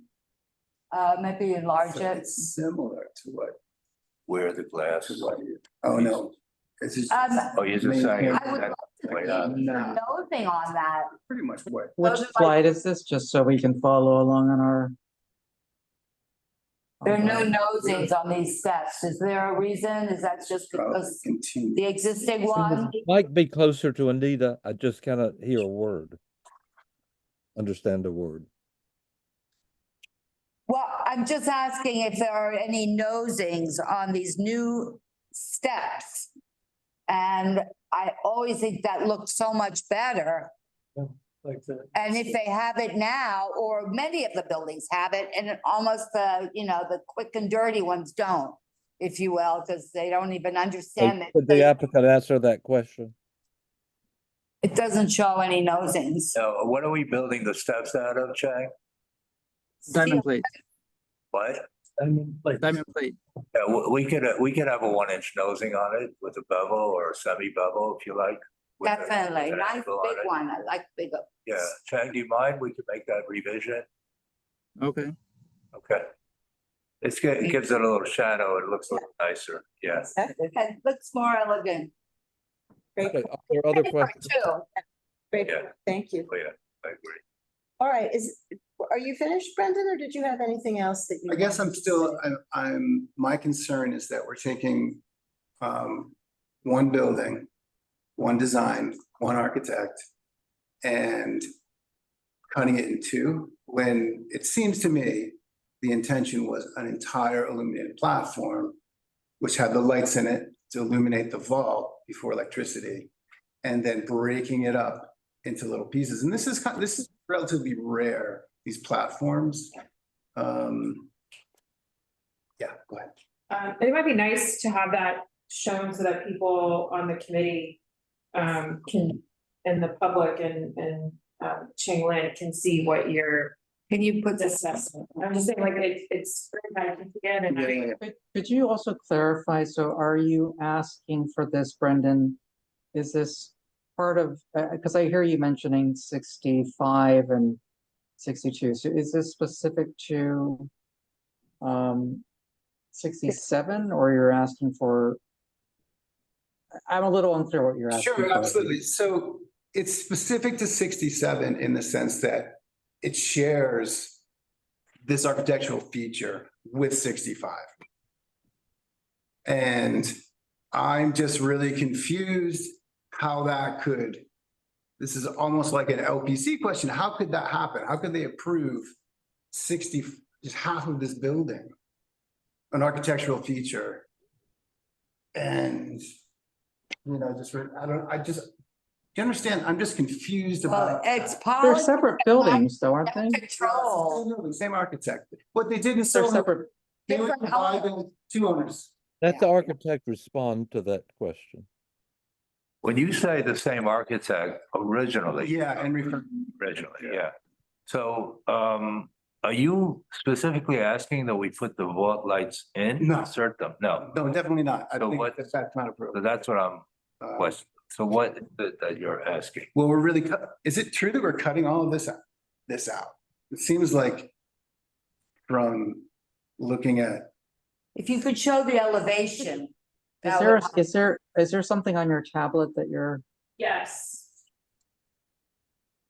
I think it's the continuity of the landing between the two buildings will now be no longer. Because the two center bays, if you will, or the two buildings adjoin, go down to the streets. So the landing has been shortened for each. yes, Is that right? I want to be clear that if we're going from the south, the left, we are removed from bay one, we're removing the platform. We're adding stairs to bay two. Bay three, we're removing the platform. Before we're removing the platform and maintaining some of the platform. The whole platform, this is a question for. No, it's reduced. You're cutting, you're moving it. You're reducing the depth. So the sidewalk gets bigger. Sidewalk gets bigger. So. Like, this and is just again, be nice to put this so that the public can understand what you're saying and we have it for the entered into the record. So Chang, show the floor plans, please. Your research. And I people are asking. emailed it to everybody. I know, but people Yeah. in the public are asking to see it from the chat. So, and it's amazing. It's amazing research, so. I'm assuming you're an architect. I see the way you draw or sketch. Is that correct? Or you just like? No, I have, I used to do some preservation work. Oh, okay. So you see what I think, what's your name? Brendan. Brendan is saying, Chang, is that you see how we recessed the steps? Yeah. So, yeah, there. Stopped it. And then, That's the key. and that's flat, right to the right of that. That's flat, but it wraps around. Is there a step right there? No, that's all flat with the street, right? Or with the sidewalk? Correct. So Brendan, are you saying that you rather pull those steps to the right? In the ideal situation, that platform would be consistent. Brendan, I can go ahead and share that if that's okay. I have it Yeah. up on my Yeah, absolutely. browser. That may just Thank help. you. Okay. It's rough sketches, forgive me. Are there other questions or?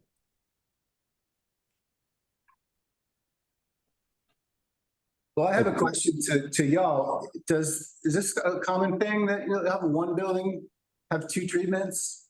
If there's two owners, it's almost like a condo. Have you seen this before? I think it's a loss. I think your point is well taken. I don't know that we have any control over making two neighbors kumbaya, everybody's got their own ideas and they go to the agencies and they. And they can just do it? Yeah. Okay. I mean, but I think All right. your point is well taken. It is. I don't know that we have that kind of, This is not, this slide is just showing, I wasn't sure how you were going to deal. You said just restore the granite. But you're not. You're gonna put it right back, which is great. Yeah. If you were gonna cut some of the cracks, I was just showing what they did at 62, which was I see. just like a Dutchman, Yeah, which I thought was pretty cool, which you. they're not moving the granite. We're not They're touching. not moving. Which is great. Okay, Seal. so We're sealing um, the yeah, joints. next. I understand that this is settled now, right? And we'll see what we do in the recommendations. Are there other questions on other topics? from anyone. There were other slides. Yeah, if we could see the others, that one with the red, right? I thought was Yeah, really your. that one, I'm just trying to, so those is what these were. That was an image of what these platforms did, is they illuminated the vault. So you'd save money on whale oil. So really cool. And they were able to make the prisms so they could really bounce back deep into space. Oh. Okay, so that's 62. It has two cutouts on the end. I think the cutout on the left was new. You look on the right, it has granite. It's really old. So I think originally, that might have even had an elevator because it was 72, so it's possible. So anyways, that is it's one owner. Yeah. Maintain that. Okay. It's yeah. not one owner. I know. This is where it gets really tricky. C'est la and vie. Maybe impossible. Next. We should recommend it though. I like your point. So the 67 folks have been taking good care of their platform steps. 65 is, I mean, 65 is my definition of demolition by neglect. And if it has historic material underneath there, which based on the sagging, seems like that might be possible, that's also a shame. So, Brian, could you wrap up whatever you're saying? Yeah, next slide. Application. Next slide. Now I just want to continue. Is this so I know you don't know 65. But for 67. Okay. Oh. Is that what's being in red? Is that what you're pulling out? I don't understand your question. In red is what? Is that what's being taken out of your, is that the platform that's being taken out or? So Chen, can you respond to that? Yes, that we are taking out those platforms and lowering them to the street level. Yeah. Okay, so the platform will still remain at you're taking it all the way down. So you're getting rid of that reference completely. Yes, and replace, but it will be diamond plate. Not completely, because it will still be diamond plate. Right, So at it the will still be a reference, but it won't be consistent with the building. Yeah. It's two different histories, though. We can talk about this afterwards. Right, okay. Okay, Okay, are there other people who wish to speak? anybody else in here? No. So Carter raised his hand earlier. Pete has his hand up. Pete. All right. All right, Eugene. Pete Davies would like to speak. I know Carter's hand was up before, but it no longer is. So Carter, if you've got something to say, please put your hand up again. And until then, Pete, please. Okay. Thank you. Could we put up from the presentation, sheet 207?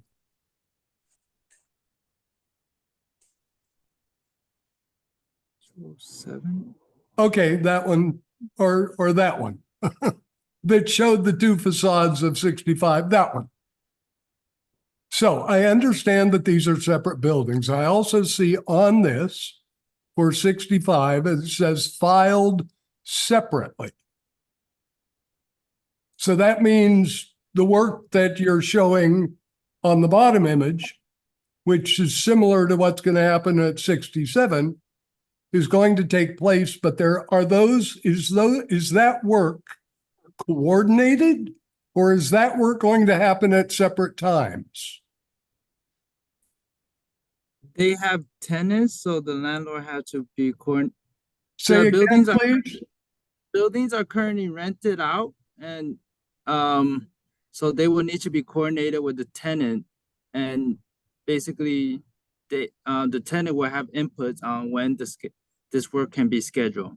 Okay, because if you don't do the decking work at the same time, one of these buildings is going to end up with a butt end exposed where the decking is removed next door. So what is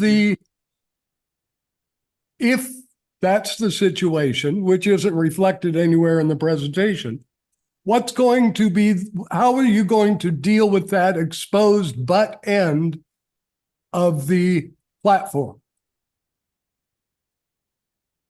We're gonna temporarily seal it off until the other tenant, but these two work are gonna happen very close to each other. It's just a Okay. matter of, it's just gonna matter of like when the busy season is for the tenant in each building. Okay, I So would that highly suggest to the committee that you urge that this work happen simultaneously, because otherwise it's going to create a situation. B, is it when you move these steps closer to the door and take away the platform that now exists when you walk out the door, what happens to the ADA situation for getting in and out of these retail spaces? Accessibility. We have double doors and we'll have landings, proper landings for them. As you can see, this one is double door and the door swings inward. Okay, and how do you get to those doors up those two stairs for ADA? So, We could, yeah, sorry, Chang. we So, will, go ahead. Steve.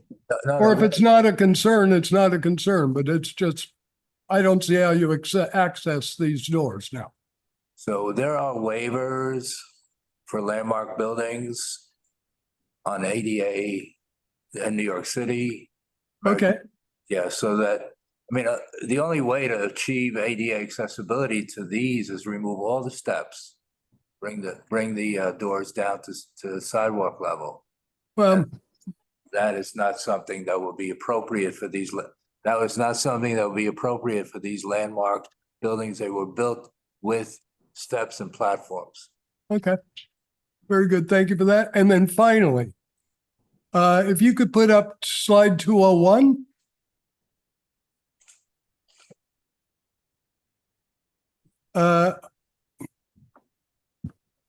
Sorry, I have to look now at the presentation. Slide.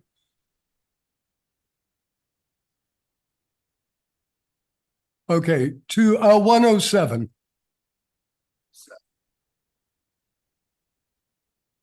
Okay, and if you could enlarge that a little bit, that'd be great. This is another example of a very quirky Soho-specific item.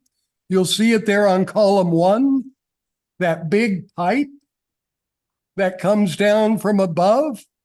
That is part of an old fire suppression system that is found on, it used to be on a lot of buildings. It's still extant on this building and some others, where what they did was they, instead of sprinkling inside, they put these massive sprinkler systems on the outside of the building.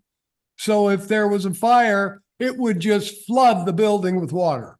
Yeah. It's, I see that column 1 is the dividing column between 65 and 67. You say you're not touching the columns. However, that pipe is not visible in your drawings for the final work. So I'm just urging protection of that historic fire suppression pipe, and that it should be added. Maybe it's there behind that dotted line. It looks like it is. It's there. It is there. It is there. But Okay. I promise We'll make you a will note to keep it. preserve it. Okay, and then finally, now I'm seeing that you've enlarged this. There's some railings that you're proposing. I don't believe, have we talked about those? Yes, we're proposing railings very similar to some of the neighboring buildings, and I could go back to those photos that shows the context of the neighborhood. Yeah, the details of that are important as well. Thank you. They're gonna be kept to a minimum, just gonna be round tubes painted black. Materials, color, all that stuff becomes of interest. Thank you. He said they were black and metal, Pete, earlier in the presentation. Yeah, he's muted. Oh, I have a quick question before we leave, or a comment almost. In this pretty extensive work on the sidewalk, it seems odd that the ADA accessibility hasn't been addressed more directly. In this neighborhood and all through the West Village, lawsuits are just proliferating because there are steps and no ramp. And I understand there are exceptions and so on, but I just think there is a missed opportunity here that while doing all this work, but so I don't know what the solution is. I'm not offering that up, but I do think that it should be made compliant with a ramp, even though I know it's difficult. Well, the applicant has addressed that, and we can certainly put it in the resolution. Good. Yeah. Can I respond briefly, very briefly? Okay. Yeah. So we've represented a lot of ground floor tenants throughout New York City who have been sued by, and it's in the New York Times and New York Post. And the solution is usually money.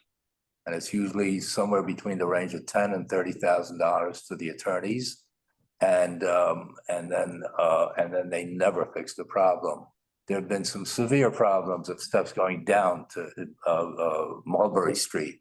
How do you handle that? You know, so there is some protection with LPs with landmarks, but ADA is a federal case. My mother-in-law is in a wheelchair, so I understand the situation. But how do you solve these problems in New York City?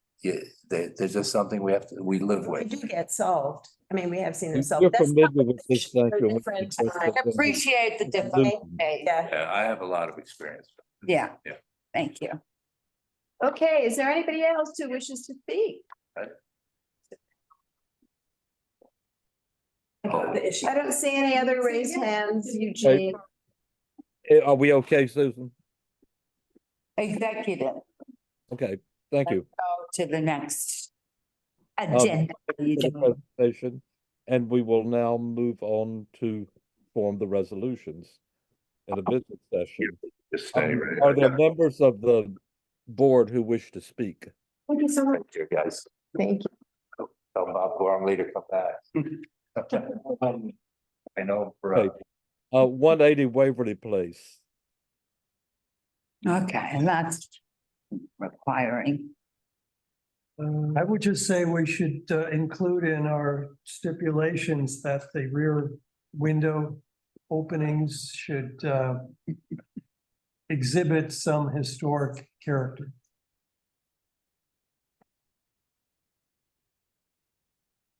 I completely In agree. particular, lentils and sills, right?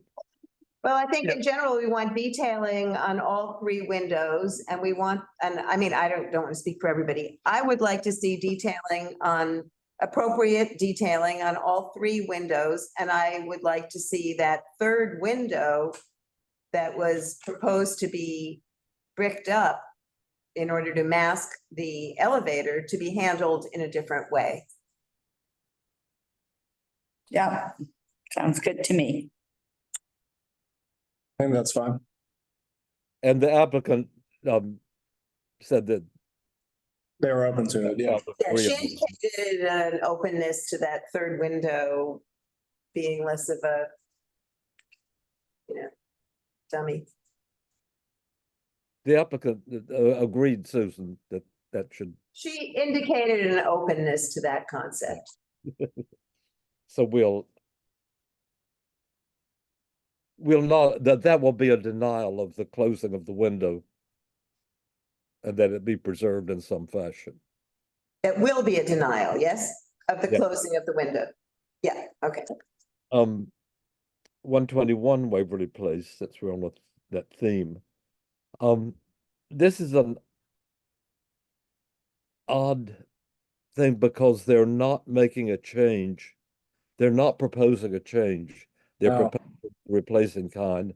Yet there is the good point that it's an opportunity to go back to the historic condition. We have never had such an application before that the commission staff have recommended it in this way.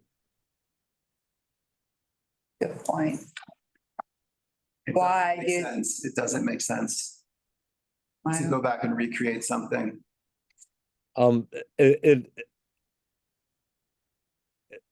there are 2 points that I would make, is that it is an existing condition and it has existed for a very long time, Yes. including it was the condition and designation. Yeah, I agree. well, and the key is that it's not, we're not approving it for like a replacement type window. And then to just place it with a wood window. Instead, this is an old wood window being replaced with an old wood window. I think that makes a difference. I think so too. Oh, I agree with what everybody is saying. I think that, you know, our concern is obviously not to do anything that might be unfortunate in terms of a precedent. But I think the point that Anita made earlier and just repeated and that others are making, including you, Chanel, that, you know, this is something that's existed for 80 years like this. This isn't, you know, I don't think we're doing anything dangerous here in terms of precedent by, and they are very high quality windows and they are, you know, a replacement of what has been there for a long time. So I don't feel. Made me less if you said from 1945 instead of how many years, please. So we approve the application. It's an isolated building. I mean, there's a lot of reasons in Yeah. addition. It's a one building next to 2 like apartment buildings. Funky street anyway, you know, Yeah, I won't hurt it. I don't have a problem with approving this. Does anybody else have a problem with approving this? No, Moving on. no problem. Okay, 5759 Christopher Street. We'll take in the order of the presentation. The recommendation, as I heard, is that the wall, the front pitched wall, be treated more like an artist window, artist studio window. Definitely. Is At that least, saying correctly? yeah. I would perhaps go so far as to say, to deny the addition on the roof unless it is redesigned to be more in character with other rooftop additions. Okay. Anybody object to deny unless?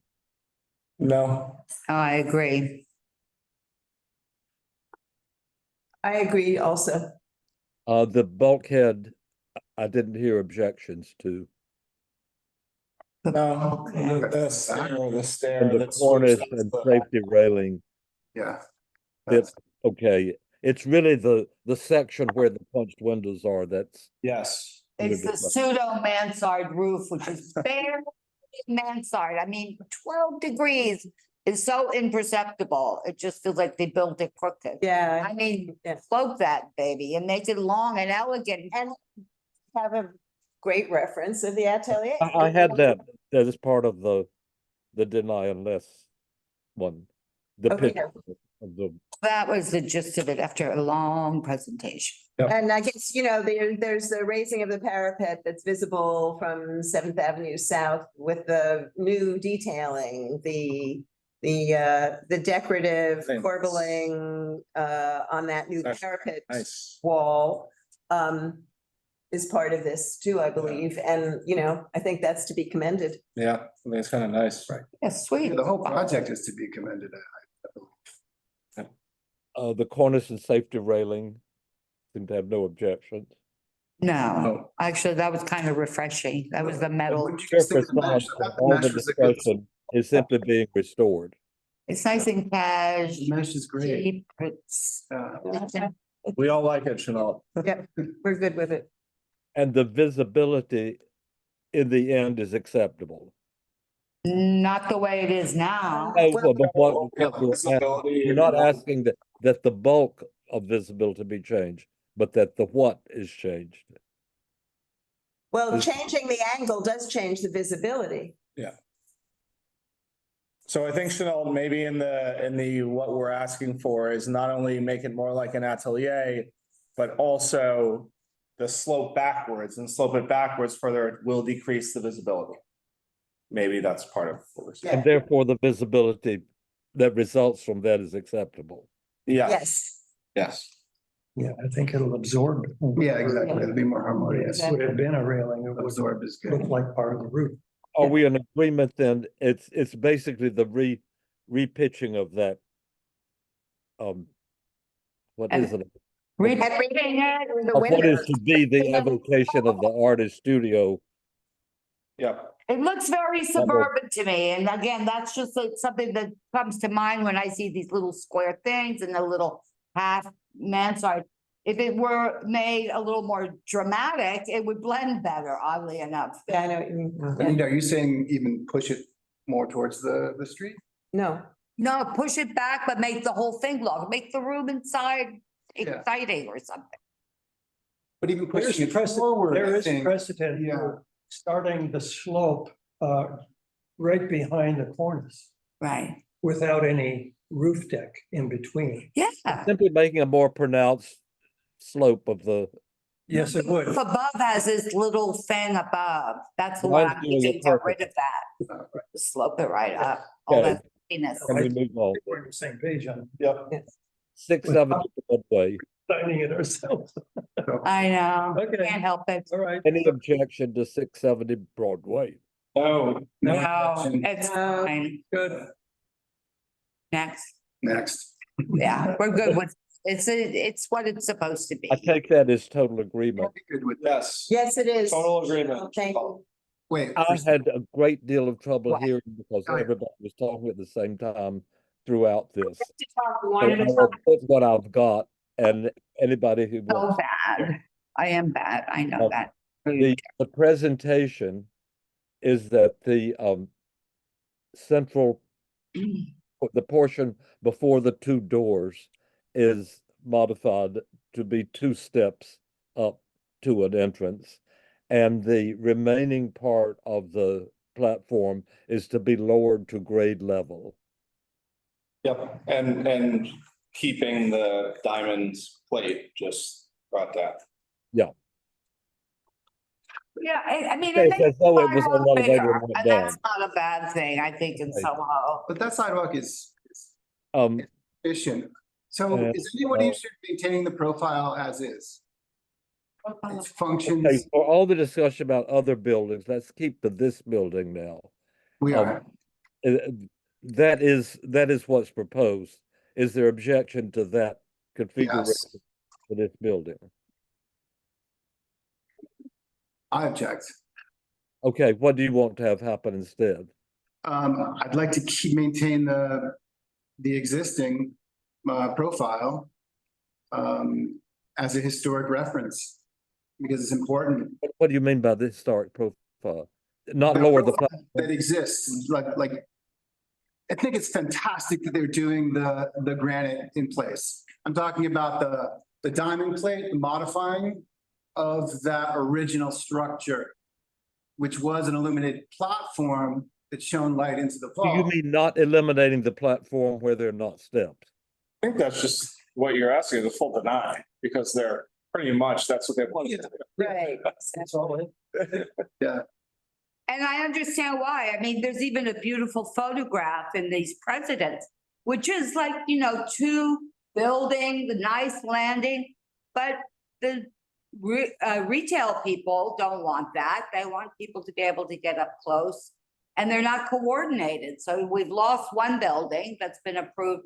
Second one, you sort of, I think that the problem is that it wasn't taken advantage of for the ADA. All of this could be easily, We're going to go to the ABA next, but the question is the platform in front of the windows. Do we want that maintained at its current historic level. I would vote to approve. I mean, I don't see the big change or the big difference here. I mean, it's a reference, but nobody knows the reference. So. Well, yeah, I went by there today and I would say either 69 or 71, next building to the north is already configured like they're saying they want to do for 67. And Which so means that there's precedent for it because that was approved. it's already set that mode for the Do we street. know that it had a platform existing beforehand? We don't, like, they showed 63 just to the south. There was no, that was the way it was. Same area of diamond plate, same area of step, same railings. They used it as an example of the new railings. And also that was approved. That's very important that the condition that Brian mentions was approved by the commission. I don't recall the application from us, so I don't. Yeah, I don't either. But But anyway, that leads me to. Is there anyone other than Brian who doesn't approve of the lowering of the platform to grade? It's not Brian, it's Brendan. who Brendan. doesn't I'm sorry, approve. Brendan. Yeah. On the B's, I'm confused. Okay, in that case, we will recommend it Valerie is in agreement with Brendan. okay. So there are two.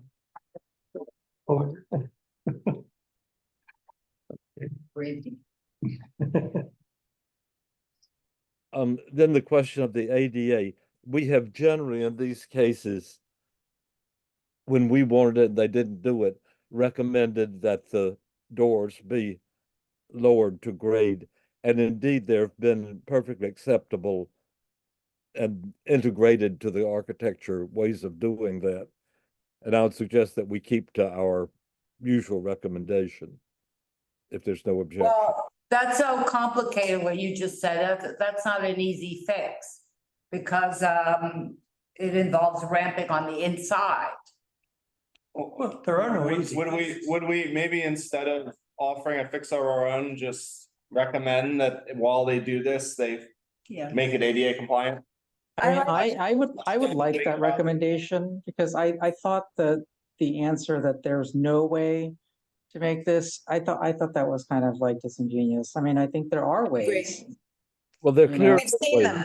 Others We've have done. seen those ways. There are Yes. some. Clearest way would be a ramp. Ways they could be solved. Some you really can't, you know, they're just because of the size or something, but at least something should be made either accommodating for now or in the future. That Oh, there's. we have So they're wording touching this on exact top, area. which skirts the problem of that's not before us, but we feel strongly about it. Yes. Yes. And the nosing, we want that too. And Oh, yes. recommend nosing is my last. Oh, okay, sorry, I just didn't want to forget that nose. And do we want to add the comment from Pete about the exterior fire suppression detail? And he shared a really interesting link that has great excerpts from the designation report. If you're not familiar with the designation report, it has photographs and He did? everything. And yeah, the Zoom chat. It's Oh. from Village Preservation.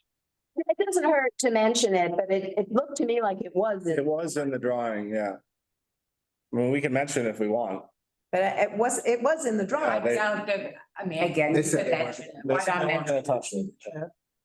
Could we see? Yeah, the chat? oh, could we Yeah. see the chat? Yeah. Could some one person say what was just said? Yeah, the village preservation link. Right. See, a lot of times. So Chanel, what we were saying is they did not plan in the plans to take out this fire suppression system. But we should still leave a comment that it's good that they're preserving it. Oh, but then we'll appreciate that it remains. Yes. Ooh, a nice comment. Yes. Like, always a good thing. They used to also have them on each floor. It's like called a dry system. And they could go right up to the upper floors and screw it in and. We had that too, and they took them down. Our So repression are us. on 90 Greene. Painted. So cool.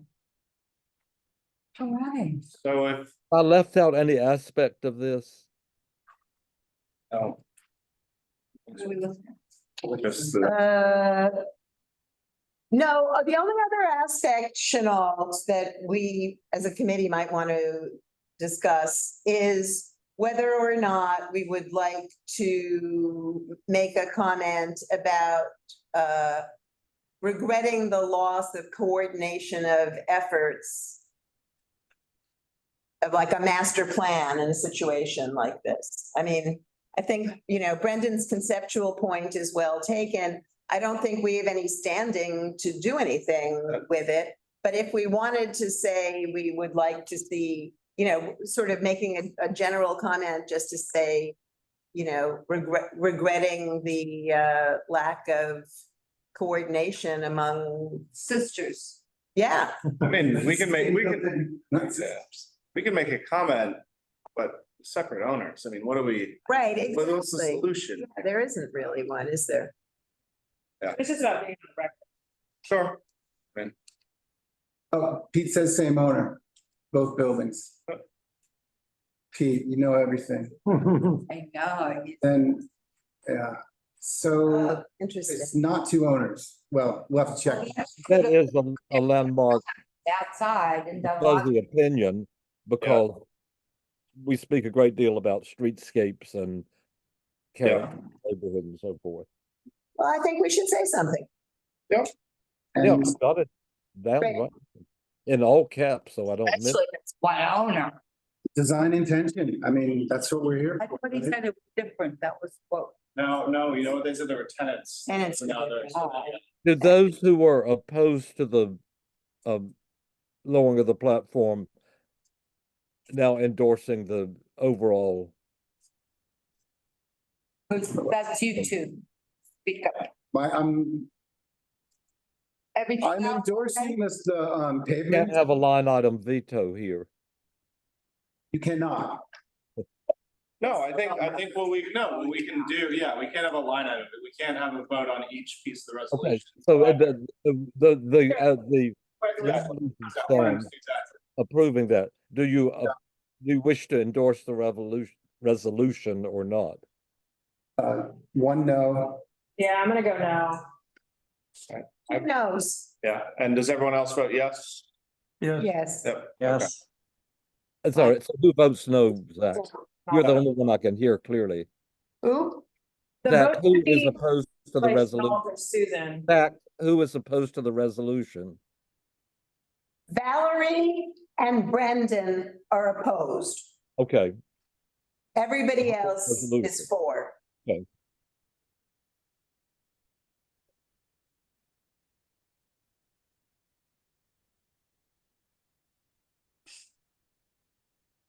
Are there other things that we should know? well, I guess not. Anita, you look like you On want to. this item or? no, just, no, again, I was just thinking about the glass block. You know, you can ask, but you won't get it, but, you know, we also have none of that glass block, but. So eloquently, glass eyes, whatever. There's a name for that. I This just. is illuminating sidewalks, illuminating platforms, illuminating stairs. Yeah, but the cat eyes, it's specific to the neighborhood. You have them all over the place, original. And it's a shame that we don't have them here. I think we may underneath. Well, that's why I'm saying in the new design, they didn't put them back in. But that's, you know. Landmarks might make them. They have in the past, just a little bit, a little piece of it. That's really a settled matter now. They tend to do that a little. Other items Very expensive. not being, we'll look forward to next month. And we have only two ones so far. It is just turning out to be completely random these days about how much comes and particularly when it comes. Yeah. And It then goes what more is sporadic. withdrawn after we've already, it's too late to change the agenda, so we're stuck with that. And I don't believe there's an exception next month on account of holidays, but in general, what we try to do is the Tuesday prior to the Thursday meeting, if Monday is a holiday following the regular meeting. Thank you all and good night. Thank you. Thank you, Jamie. Thank you. Night, everyone. Hi. Thank you.